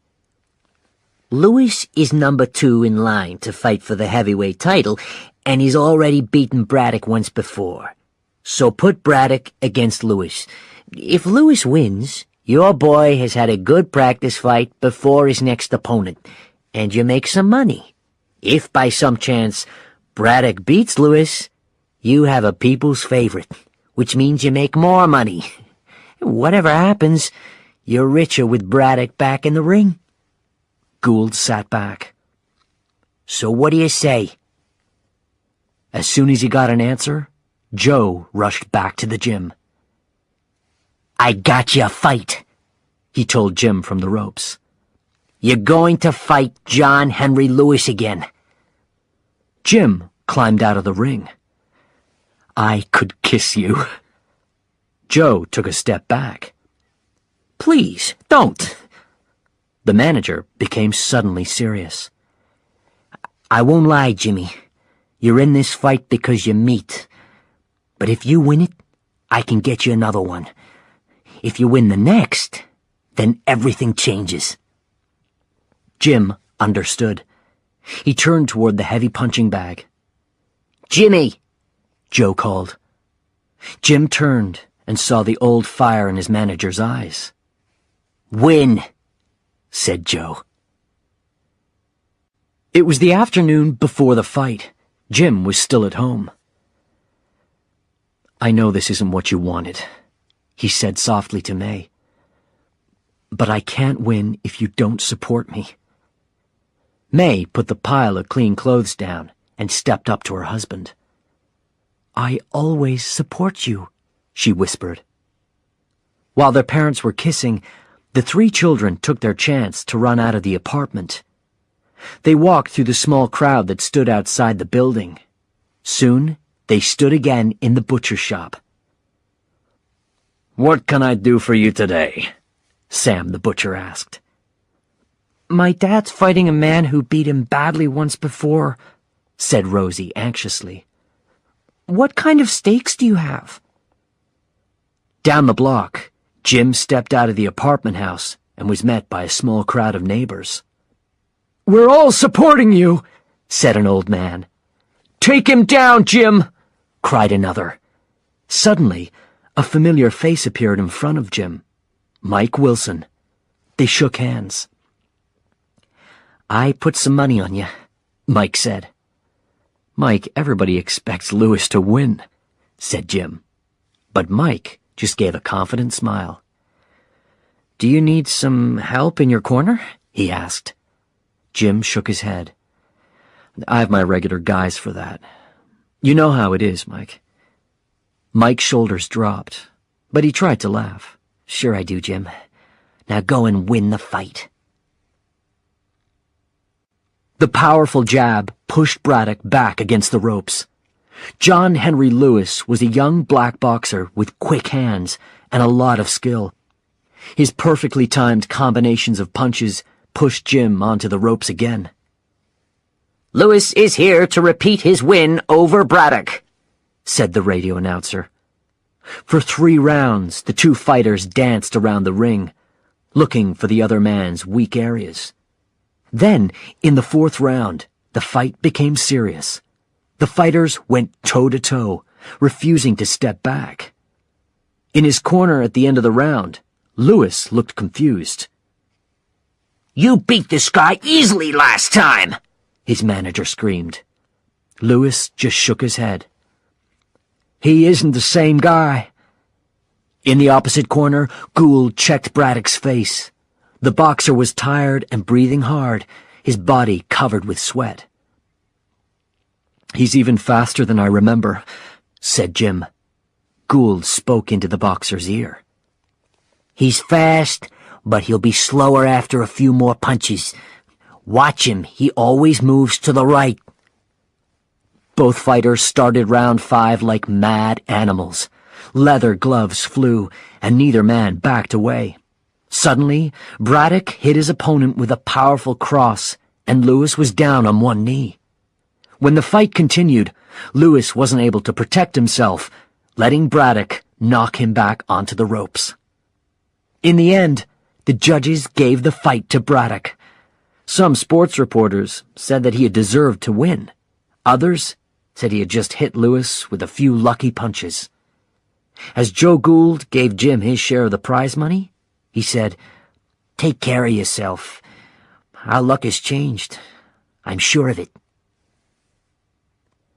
A month later, in December 1934, Jimmy Johnston made the announcement that Joe Gould expected. He was going to organize fights among the top heavyweight boxers. Finally, one man would be chosen to fight the champion, Max Baer, for the heavyweight title. Johnston had several boxers in mind, but Braddock wasn't one of them. He didn't think that Braddock was lucky. He was good. Johnston didn't want the New Jersey boxer to stop another of his young stars. But Gould refused to take no for an answer. Again and again, he went to Johnston's office, trying to get a fight for his man. "How about a fight with Art Lasky?" he tried. At first, Johnston refused. But after hearing how confident Lasky's people were, he changed his mind. Braddock's next fight was going to be with Art Lasky. He was a young fighter from Minnesota who had won a few fights in the West. He wasn't as fast as Lewis, but he was big and strong. The Lasky fight started well for Braddock. In the early rounds, his opponent couldn't get past Braddock's gloves. The boxer from Minnesota took a lot of punishment, and soon his nose was bloody. Everything changed in the 5th round. Lasky started hitting Braddock with punch after punch to the body. Fighting with new confidence, he took the next few rounds from the New Jersey Man. In the 11th round, Braddock found himself back on the ropes as Lasky's fists flew at him. Art Lasky is ending the story of Jim Braddock's second chance in boxing, said the radio announcer. A big punch hit the side of Braddock's head, and his mouthguard flew out. The crowd waited for Braddock to drop. Instead, he stood there, eye to eye with Lasky. Then he calmly walked over and picked up his mouthguard. "I can't believe my eyes," said the announcer. "Braddock just took Lasky's best punch, and it had no effect on him." Braddock was a different fighter after that. He fought from a distance, throwing jabs at Lasky's bloody face. In the 15th round, Braddock's glove hit the other man's nose. Blood showered the ring. "This is unbelievable!" shouted the radio announcer. "Nothing can stop Braddock now!" As Lasky moved with increasing difficulty, Braddock hit him with a combination of punches that sent him into the ropes at the side of the ring. Those ropes were the only thing that kept Lasky on his feet. "And the winner is James J. Braddock!" The shouts of the crowd reached the streets outside. By radio, they reached across the country. They were heard in Branson, Missouri, where Ansel Hoffman ran to another room in the hotel he was staying in. He knocked at the door urgently. Max Baer, the heavyweight champion of the world, opened the door and looked down angrily at Hoffman. "Jim Braddock just beat Lasky," said the champion's manager. "He's the #1 challenger for your title." Baer replied with an ugly smile. "The guy's a loser," he said. "Tell Johnston to find somebody who can fight back." Then he shut the door in Ansel's face. Chapter 10. Night in the Park. The streets around Madison Square Garden were quiet, but as soon as Jim stepped outside, a crowd of around 50 men closed in around him and Joe. They were very different from the crowd that had waited after the Griffiths fight years ago. These men looked tired and hungry, but when they saw Jim Braddock, hope lit up their faces, and they stood taller. "Just sign your name for a few," said Joe with a smile. "I'll leave them wanting more." "No, Joe. Tonight, I signed them all." Jim moved among the crowd, shaking hands and signing his name, and talking for over an hour. Joe did most of the talking on the drive to New Jersey. When they reached the apartment building, Jim opened the door. "Good night, Joe." "Haven't you forgotten something?" asked Joe. He reached into his coat for Jim's share of the prize money. He began to explain how he had decided on the amount. "I trust you, Joe," said Jim, "and May trusts you too." Joe pushed the money into the fighter's hand and waved good night. When Jim entered the little apartment, he put some of the cash in the jar on the shelf. He put the rest in a white envelope. Jim didn't sleep much that night, and he left the apartment before May and the children woke up. The sidewalks were empty as he walked to the center of town. He joined the line inside the relief office and waited patiently. Finally, he stepped up to the counter and nodded at the woman. He gave her the white envelope. The woman was confused when she looked at the cash. "So, you're giving us the money back?" On the way home, Jim bought 12 roses for May. They were very expensive, but he wanted to apologize for not waking her to tell her about the Lasky fight. He hadn't wanted to celebrate until he had paid back the money to the relief office. But when he got home, it wasn't the time for celebrating. Mike Wilson's wife, Sarah, was sitting on the sofa with her baby girl in her arms. Her eyes were red from crying. "Mike's gone," said May seriously. "It's been 3 days now." About a week after you left the docks, Jim. The foreman stopped picking him for work," cried Sarah. "I went to stay with my brother. There wasn't room for Mike, so he's been sleeping in Central Park." Sarah looked straight at Jim. "He said he was gonna do some work for you. We were gonna meet last night, but Mike never came." Silently, May pointed at the jar that contained their money. Jim nodded. "Listen, Sarah, you and May go and get something for the baby's cough." But Sarah was crying. "Something's wrong. I know it is." Jim moved toward the front door. "I'll go and find him." Hours later, Jim entered Central Park. As the sun sank, he knew that the enormous park wasn't as empty as it looked. Since the crash of 1929, tens of thousands of New Yorkers were living in cars or on the streets or in the subway. A lot of people had started living in Central Park. Some of them built huts or tents from any materials they could find. Others slept wherever they could. They ate any food they could find or catch or steal. Jim had heard that there had been a lot of sheep in Central Park. Most had been moved away. Now, as he searched for Mike, Jim saw park workers guiding the last sheep into enormous wagons.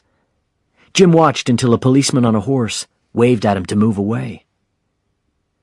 The shadows became longer as night came, and soon trash can fires were the only lights in the park. Jim went deeper into the park, past huts and tents. The sound of wet coughs filled the air. "Mike? Mike Wilson?" he called. Suddenly, two running policemen shouted at him to get out of the way. He looked to see where they were going and saw a crowd of people around several policemen on horses. Jim heard angry shouts and saw flames. He ran to the crowd and had to push his way through a wall of people to reach the center. A group of men had fought the police here, turning one of the sheep wagons over and burning huts. The police were in control again and were guiding the men away like sheep. There were two policemen on horses near Jim. "We were just trying to move the sheep," one of them told the other. "But one of these guys started shouting at us. He was angry, very political. Then they attacked us." Jim closed his eyes and remembered all Mike's angry talk. He knew this must be Mike.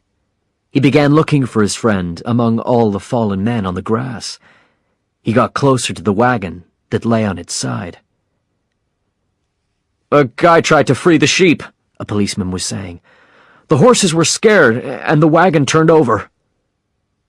There was someone with his legs under the enormous wheels of the wagon.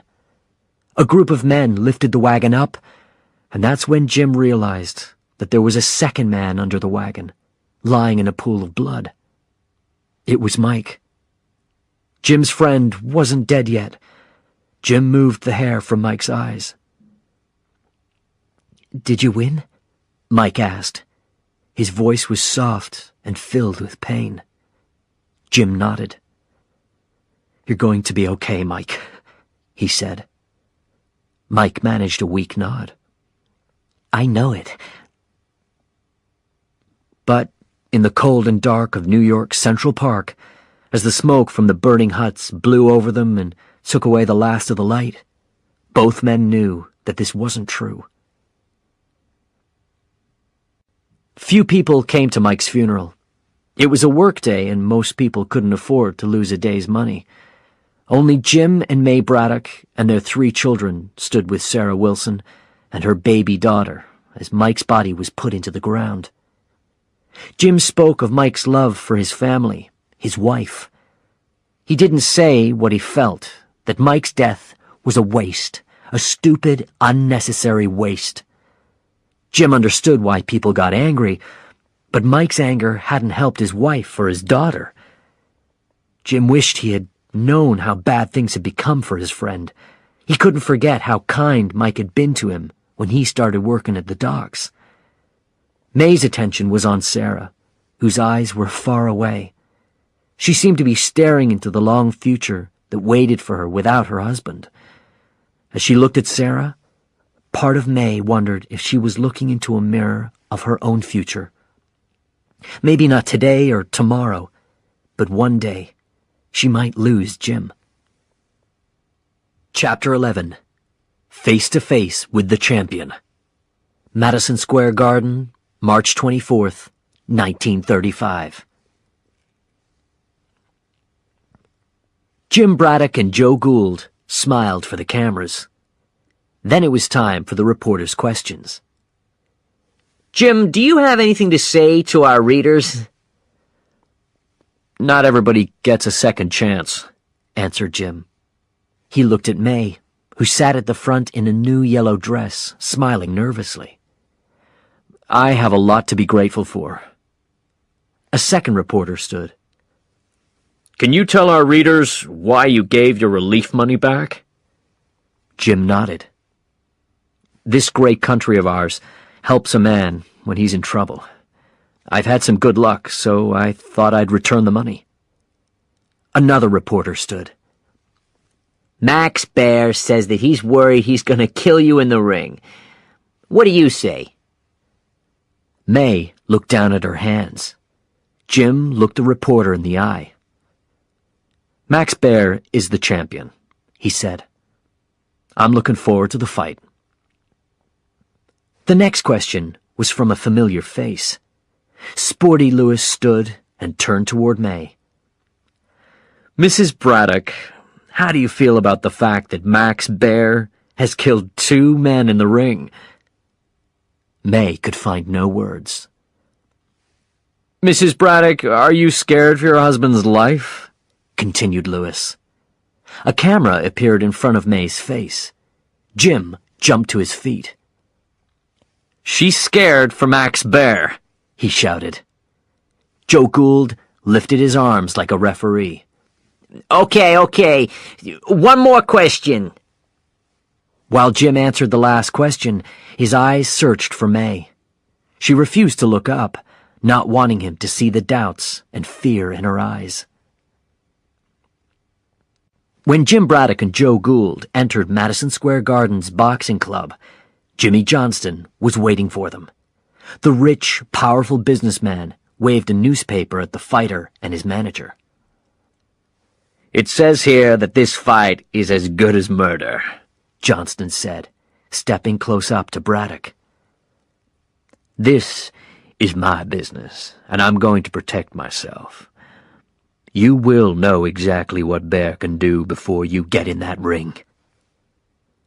A door opened and a small man in a suit entered the room.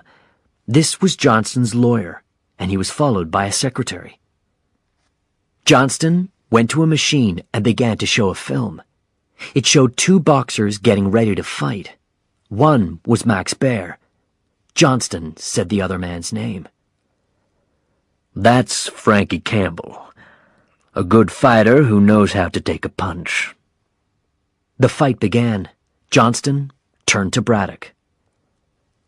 Is Campbell's style familiar, Jim? It's like looking in a mirror, isn't it? He doesn't need to see this, complained Joe. He'll see it, or there'll be no fight, Johnston warned.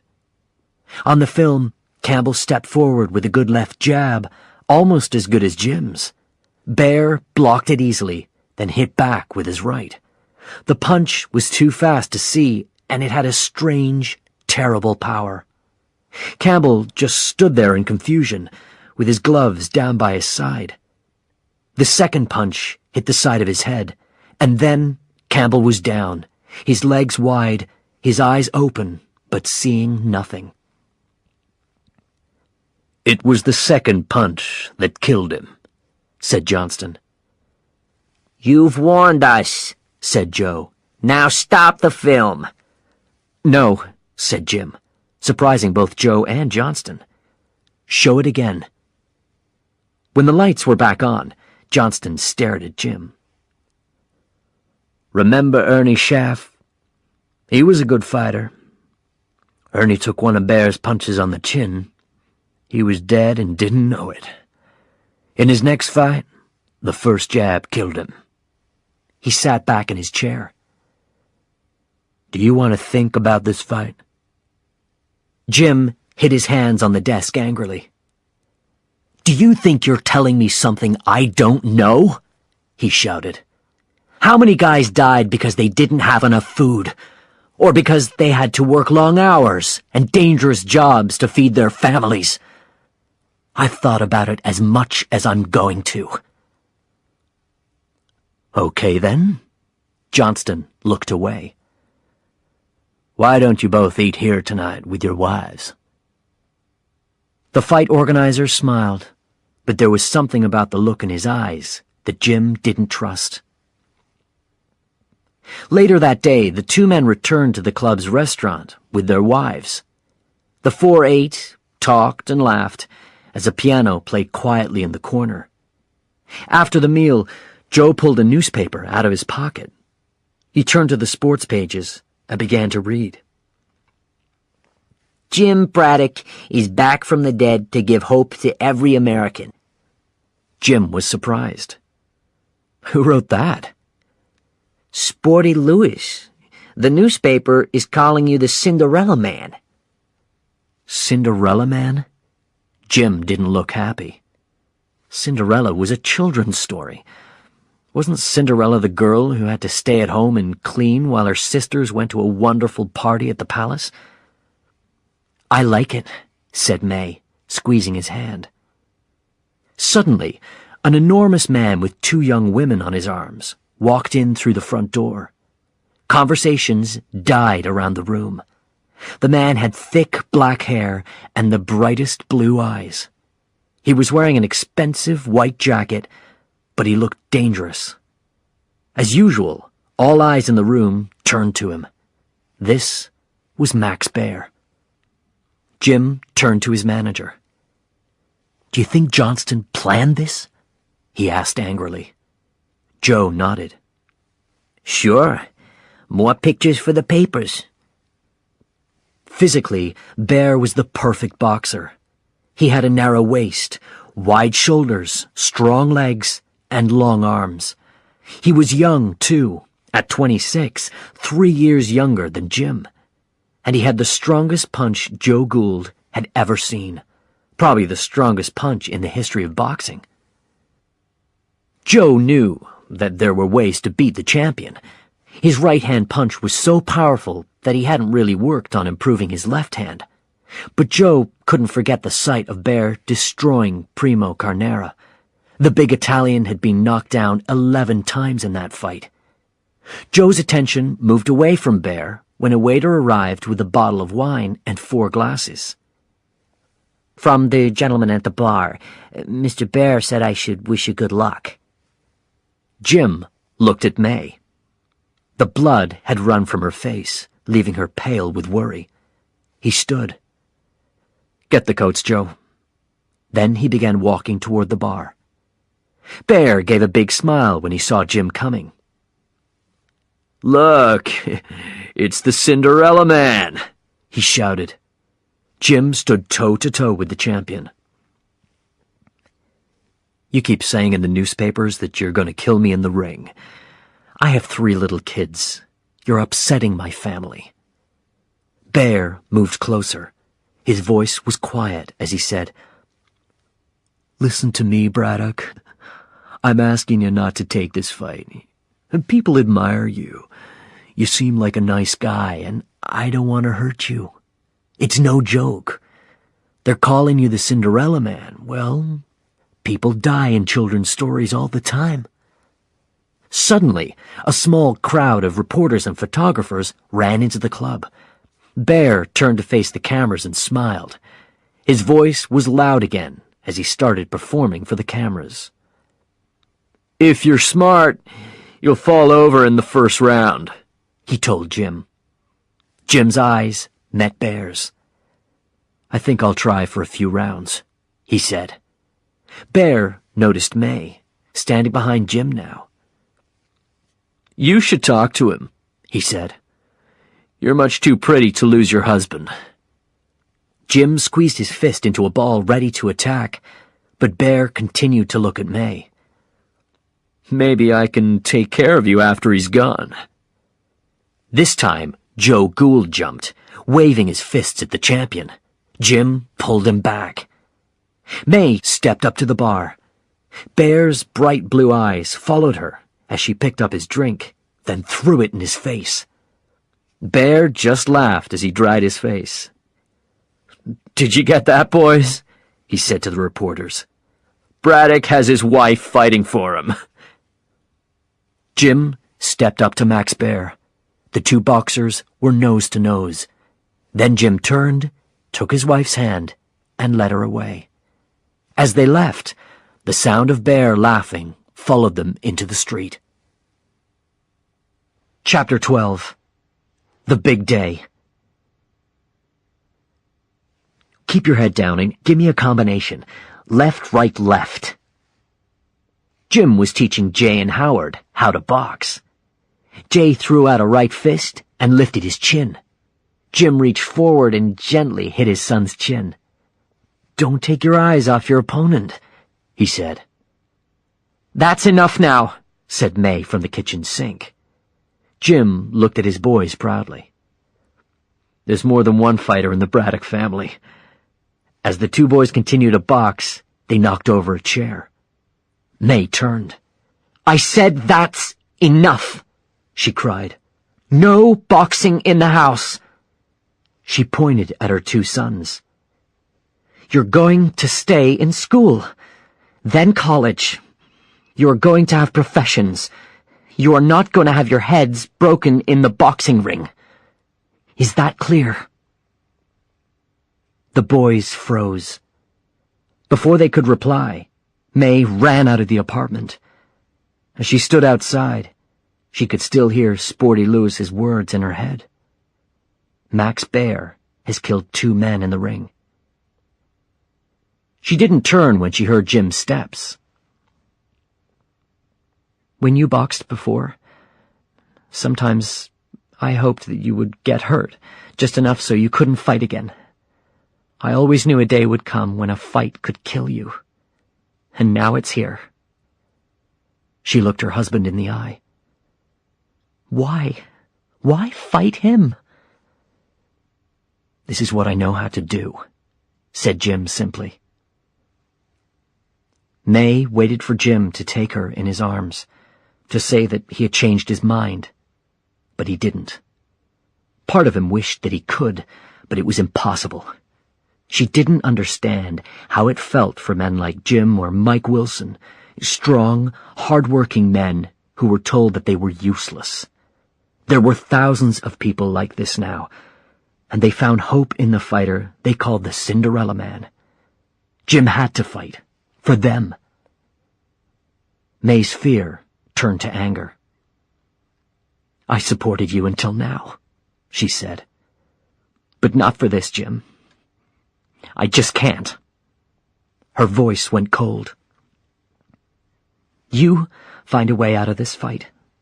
Break your hand again, if you have to. But if you leave this apartment to fight Max Bear, I won't support you." As the day of the fight grew closer, Max Bear helped reporters fill their sports pages. His latest demand was that there must be an ambulance outside Madison Square Garden, ready to rush Jim to a local hospital after Bear hit him. Jim just continued training. Joe Jeanette chose good partners for him to work with in the ring. Each one helped Jim improve one skill. One partner helped him work on his hand speed. Another partner allowed him to practice dodging big punches. Another helped him move around the ring quickly. Jim, Joe, and Jeanette also watched film of Bear's fights for hours every day.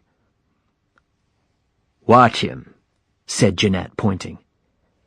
"His punches are strong, but you can see them coming." With just a few weeks to go, Braddock's training became even harder. Joe and Jeanette started changing his boxing partners more and more often, so Jim fought a fresh fighter every round. One of the newspaper sports pages included something that Joe had said. "Braddock is going to be really prepared for this fight, if he lives through training." Joe laughed when he read that, until his wife reminded him that May Braddock would read it too. Finally, the big day arrived. When Joe Gould arrived at the gym that morning, Jim was sitting alone, with a jacket tight around his chest. "What's wrong with him?" the manager asked Joe Jeanette. Jeanette shook his head. "He's fitter than ever, but he's old. His ribs aren't strong since the Lasky fight." Gould already knew about the problem with Jim's ribs, but he thought there was something else wrong. Gould knew that Jim's wife wasn't happy about his profession, and about this fight especially. But whatever the problem was, there was no time to solve it now. The fight was just hours away. "The reporters will be here soon," he told Jim. "Take off that jacket or Bear will see that you have a rib problem." Jim climbed into the training ring as a crowd of sports writers rushed into the room. He worked hard, but he still wanted to train more after the last reporter had gone. Joe Jeanette refused. "Go home and get some rest. You'll be working hard enough in the ring tonight." So Jim went home. He returned to a house that was empty except for May. She stood silently, looking at the newspaper. World champion fight tonight. Many worry for Braddock's life. Without a word, she turned and walked away. As the morning became afternoon, Jim lay in bed, unable to sleep. A taxi came for him at 4 o'clock. May followed Jim outside, where a small crowd of neighbors was waiting. "Come home with that title! Knock him out!" Jim kissed his 3 children, then his eyes met May's. "I can't win if you don't support me," he said. "Then don't go, Jimmy." Time seemed to stretch, with each of them waiting for the other to say something. Then May turned and pulled the children close to her. Jim watched as she pushed her way back through the crowd. Then he climbed into the waiting taxi. The taxi drove past the tall buildings of Manhattan, then crossed the East River. Jim was silent, running the films of Bear's fights through his head, remembering Jeanette's advice, anything to help him forget the look on May's face as he left. They reached the Madison Square Garden Bowl, and Jim looked out at the waiting crowd. He could see that these people had known hard times, but there was something else, too, a bright look in their eyes, hope. Jim saw his own face in the glass of the car window. He had beaten Tuffy Griffiths so confidently, but that man was gone forever. He had passed his hat hopelessly around the boxing club, but that man was gone too. No, he was looking now at the face of every man who had ever been beaten down by hard times but refused to stop fighting. That's when Jim knew.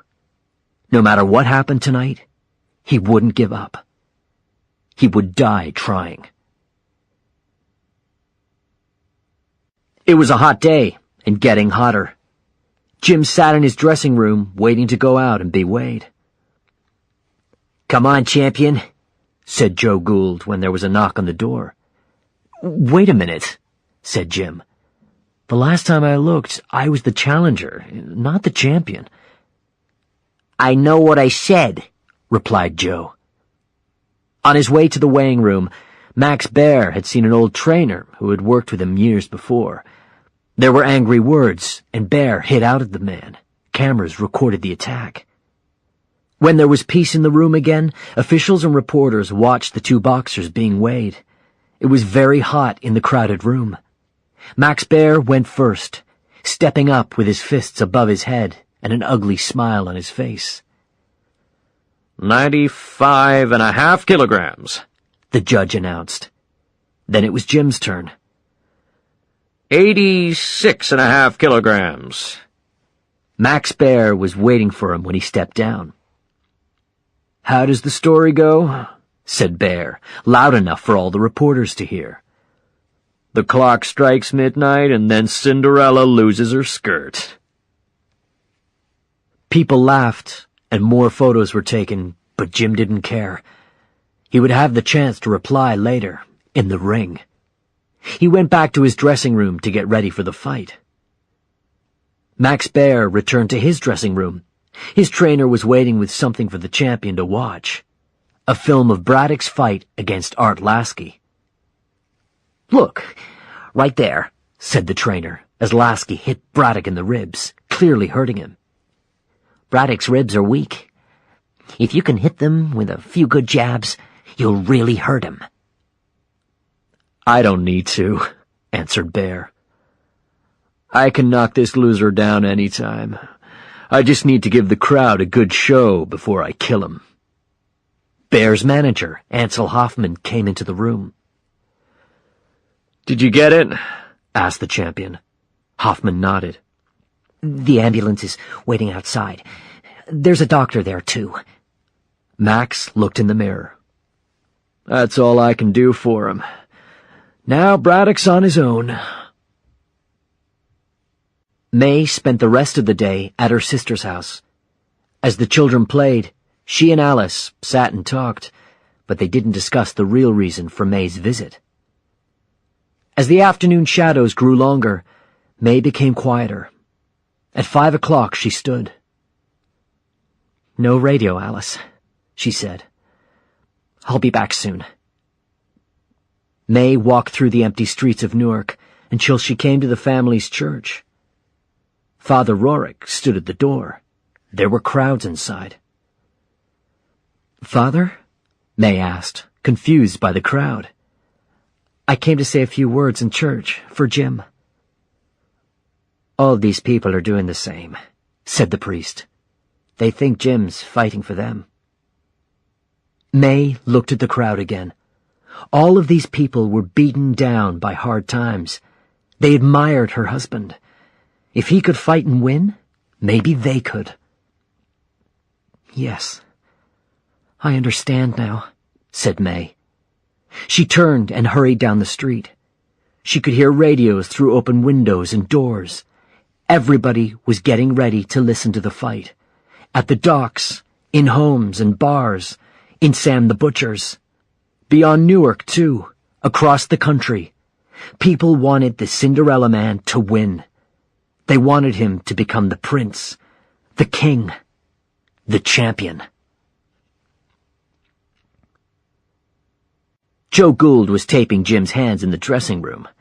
They could hear the sound of the crowd beyond. Suddenly, there was a knock on the door and a small, familiar shape stood there. It was May. "Excuse me for a minute," said Joe. He left, closing the door behind him. Finally, May spoke. "You can't win if I don't support you." "I keep telling you that," said Jim. May handed him a brown paper bag. "I thought it was going to rain, so I used the money in the rainy day jar." Jim opened the bag and stared at the new pair of boxing shoes inside. "Maybe I understand." May's eyes shone. The two kissed, and smiling through her tears, May said, "I always support you, Jimmy. Just you remember who you are.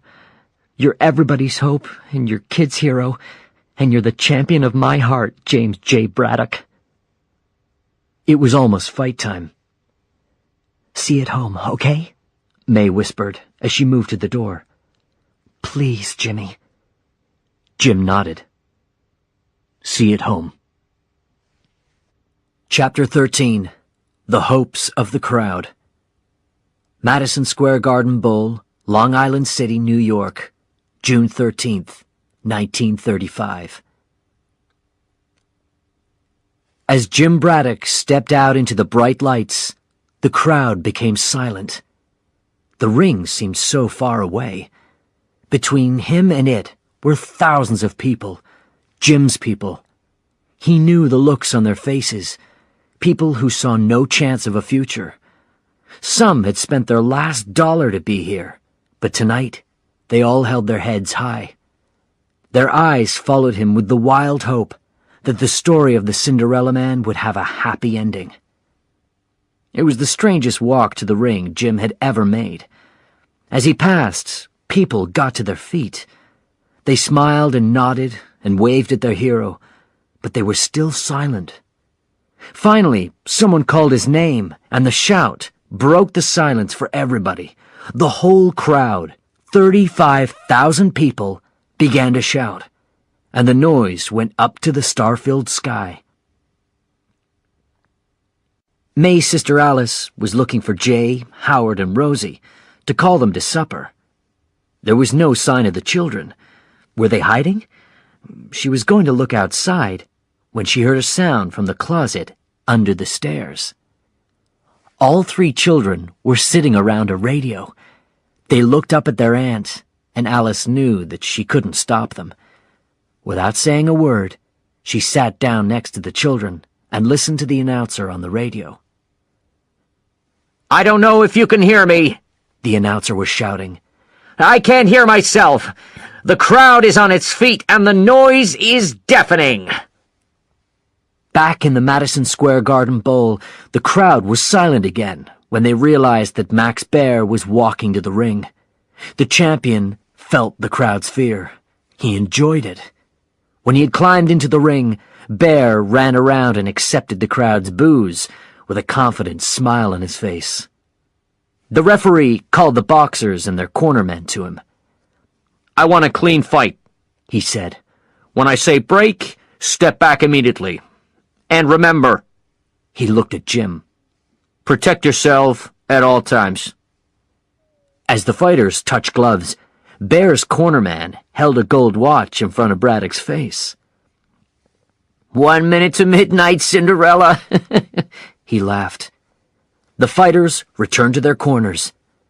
Baer's manager, Ansel Hoffman, whispered final words of advice to the champion, but Baer wasn't interested. Jim closed his eyes. Finally, the sound of the bell broke the silence, and the fight began. Round 1. Braddock came out fast and hard, hoping to surprise the champion.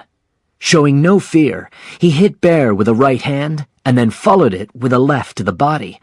The champion tried to punch back, but Braddock danced away. On Braddock's next attack, Baer was ready. His left fist hit Braddock's ribs hard. Braddock's answer was a combination of punches. A long right to the face, another right, a left, and a final right to the chin. The champion knew now that Braddock had a good punch, but he refused to show any pain. "Calm down, old man," Baer laughed as the fighters held on to each other. "I'll let the fight go a few rounds." As the bell rang, Baer knew that he had lost the round on points, but he didn't care. He was confident that he could end this fight at any time with one punch. In the corner, Gould met Braddock with a big smile. "Did you see the look on Baer's face when you hit him?" Jim took out his mouthguard. Yes, he was laughing. "So use your left hand to knock that smile off his face." In the opposite corner, Ansel Hoffman was shouting, but Baer waved him away. "I'll kill him when I'm ready." "You left, Jimmy," Joe said again. "Remember you left." Round 2. Braddock came out with his fists moving at the start of the second round, too. "Nobody expected this fight to go 1 round," the radio announcer was saying. "But it's only reached round 2 because Baer is playing with Braddock. He's thrown almost no punches, and he's laughing at the challenger." But soon Baer started throwing more punches, aiming at Braddock's weak ribs. The strength of Baer's punches knocked the breath out of him.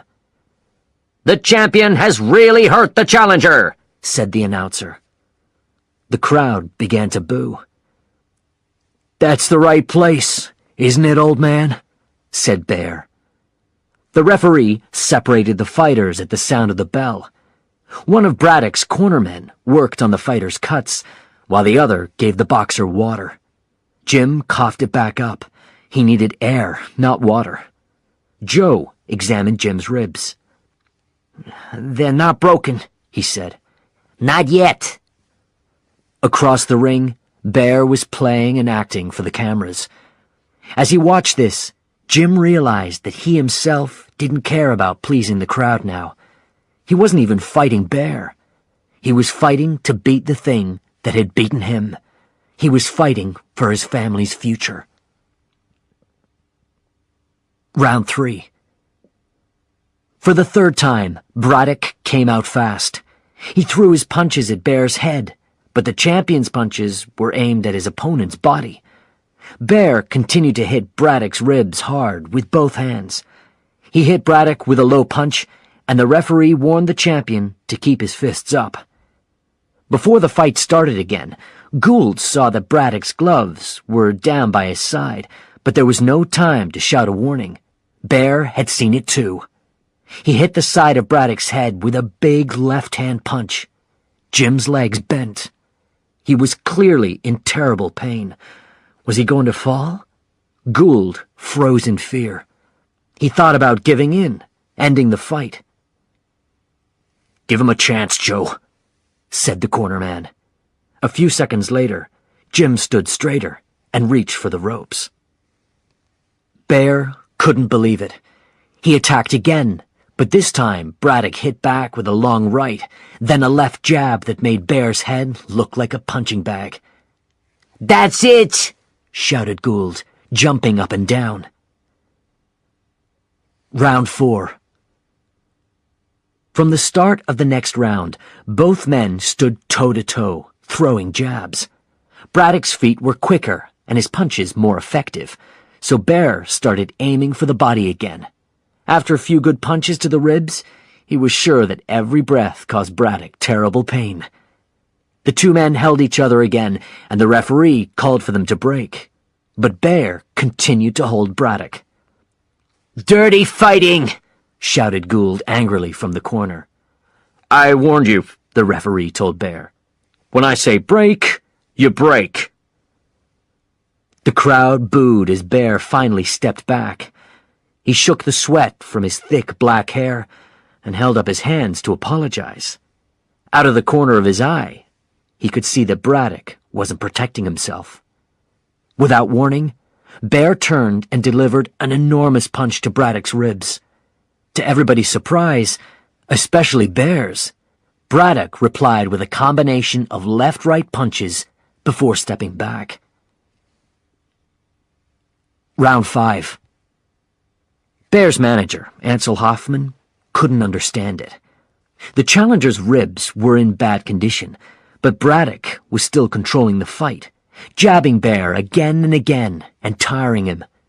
The timing of the champion's punches wasn't right, and Hoffman knew that he was waiting for the chance to deliver his big knockout punch instead of tiring his opponent.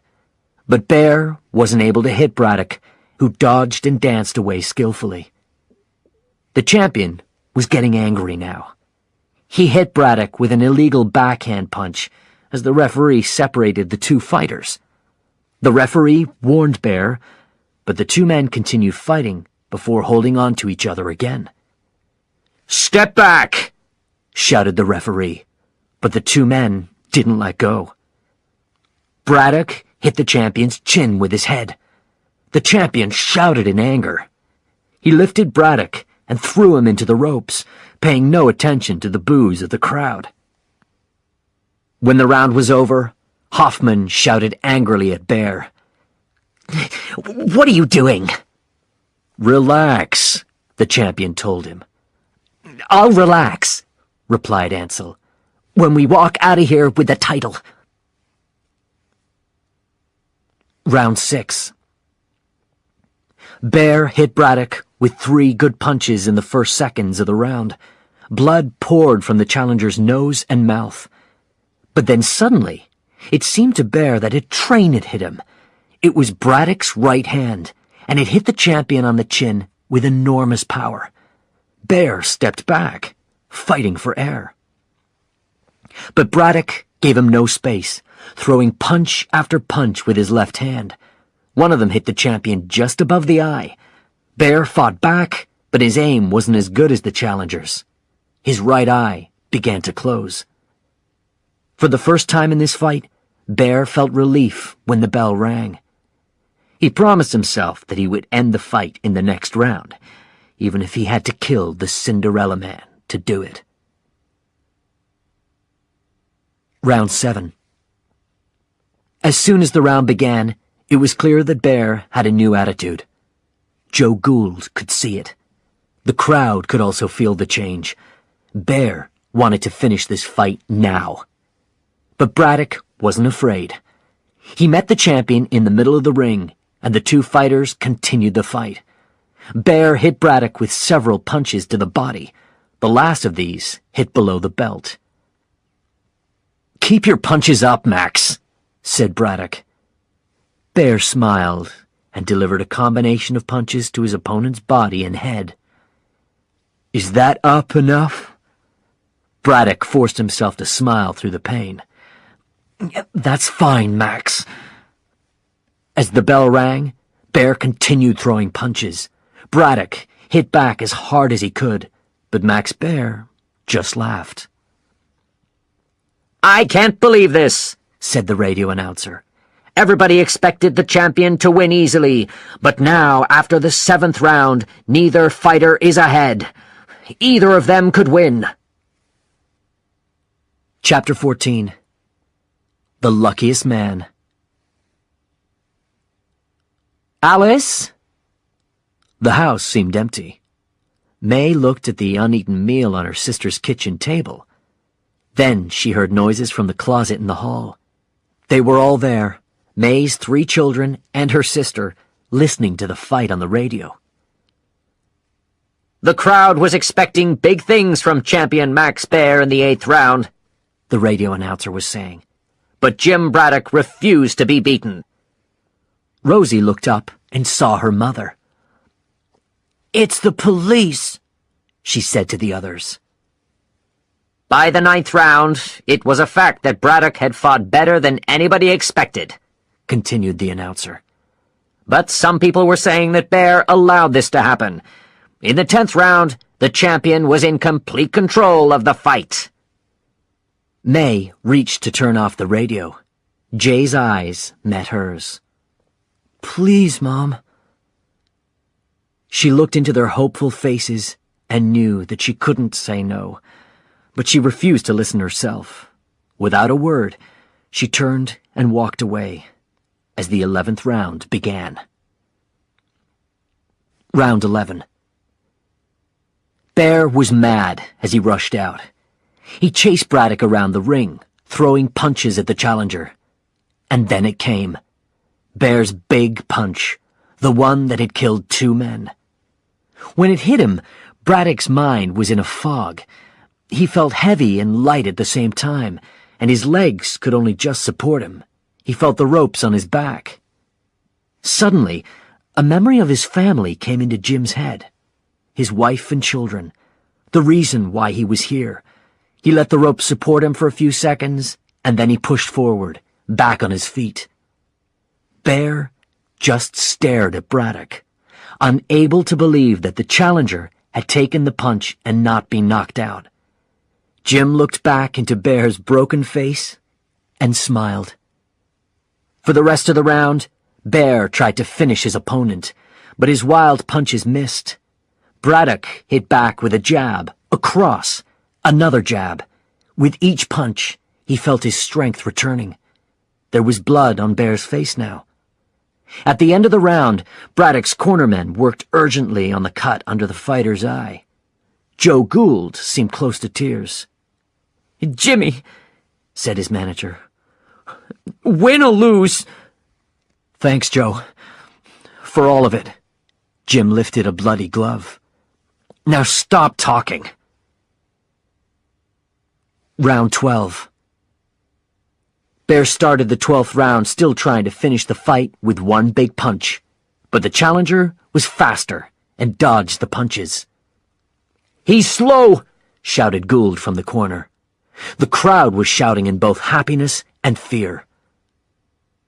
"You're right. It is a funeral," shouted the young reporter next to Sporty Lewis. "Max Bear's funeral." But Lewis didn't hear. He was on his feet, shouting like everybody else. The crowd's shout was like a wave of noise. Braddock! Braddock! Braddock!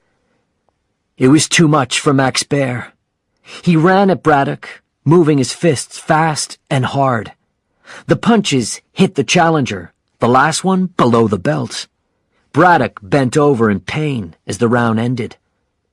Joe Gould jumped over the ropes, shouting angrily at Bear. The referee and the fight's doctor had to lift the little manager back out of the ring. Bear just stood in the center of the ring. "That low punch lost you the round," the referee told him.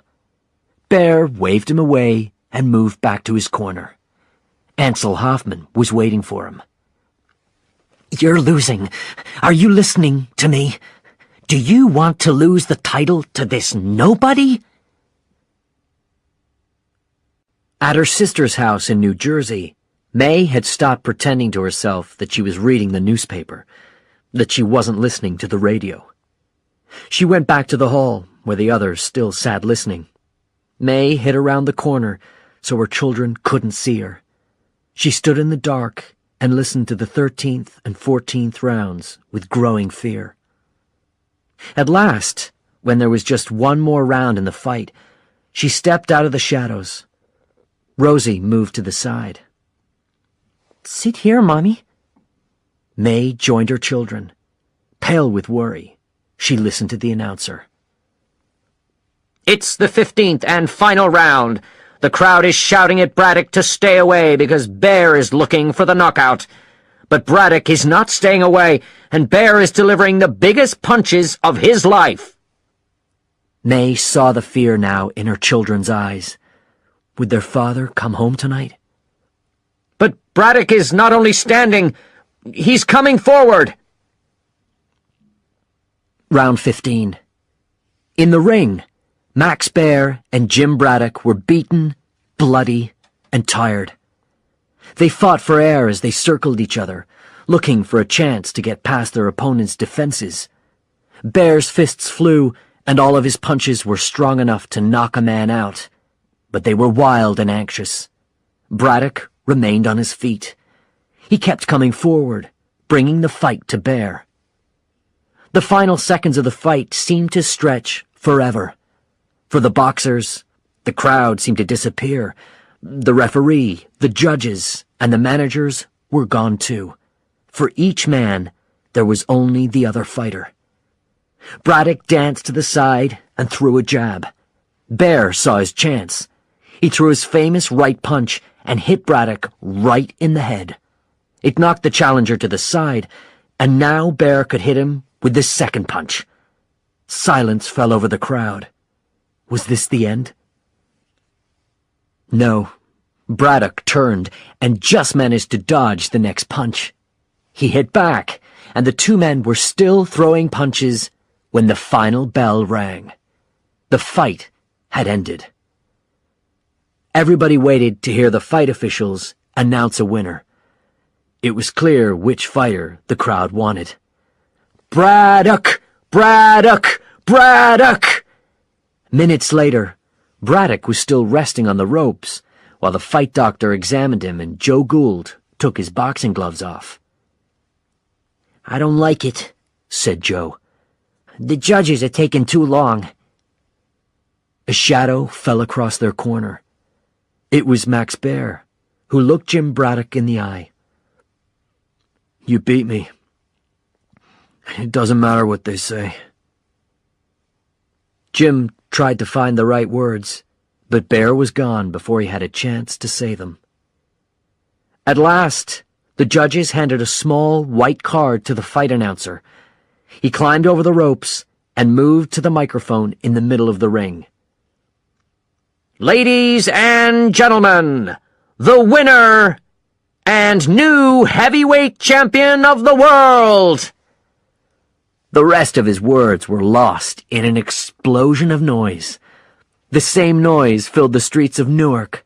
People poured from their houses into the streets to celebrate. They poured out of Father Rorick's church to join everybody else in an unplanned street party. People laughed and cried with happiness. Faces that looked old with worry became suddenly young again. At her sister's house, May's cry cut the night. As the family celebrated, little Rosie smiled proudly at her mother. "It's the steak," she said. Back at the Madison Square Garden Bowl, the crowd pushed forward for a better look at the Cinderella Man. Everybody wanted to shake his hand, to touch him, to take home a little of his magic for themselves. James J. Braddock stood in the center of the ring with his arms lifted over his head. Tears poured from his eyes. He listened to the crowd's shouts, but his heart was in another place. It was in a little New Jersey apartment where his wife and 3 children would soon be waiting for him to come home. In the end, they were the reason why he was not only the heavyweight champion of the world, but also the luckiest man in it.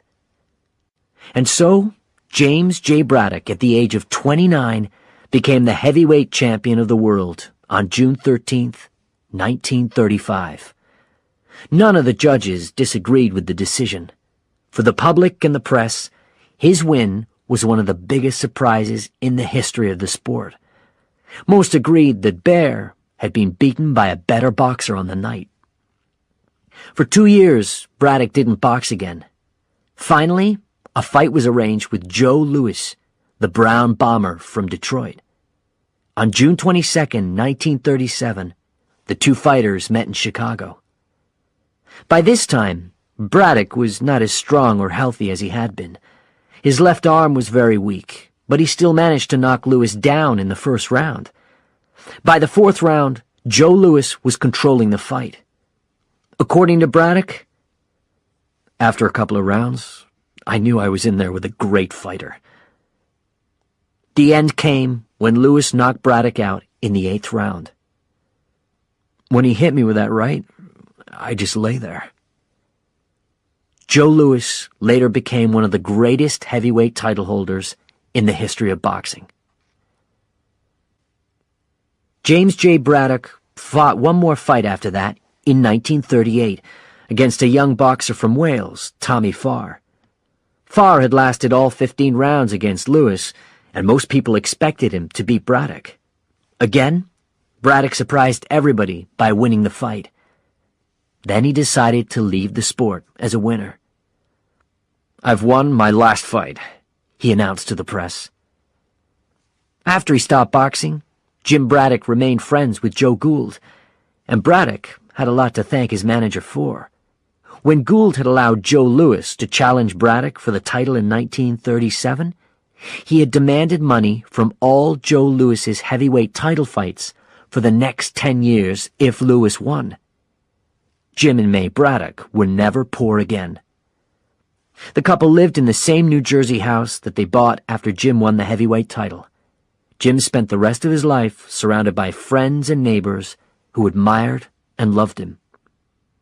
Looking back, Jim Braddock said that when Bear hit him with his best punch and Jim didn't fall, he was the happiest guy in the world. The story of the Cinderella Man did have a happy ending.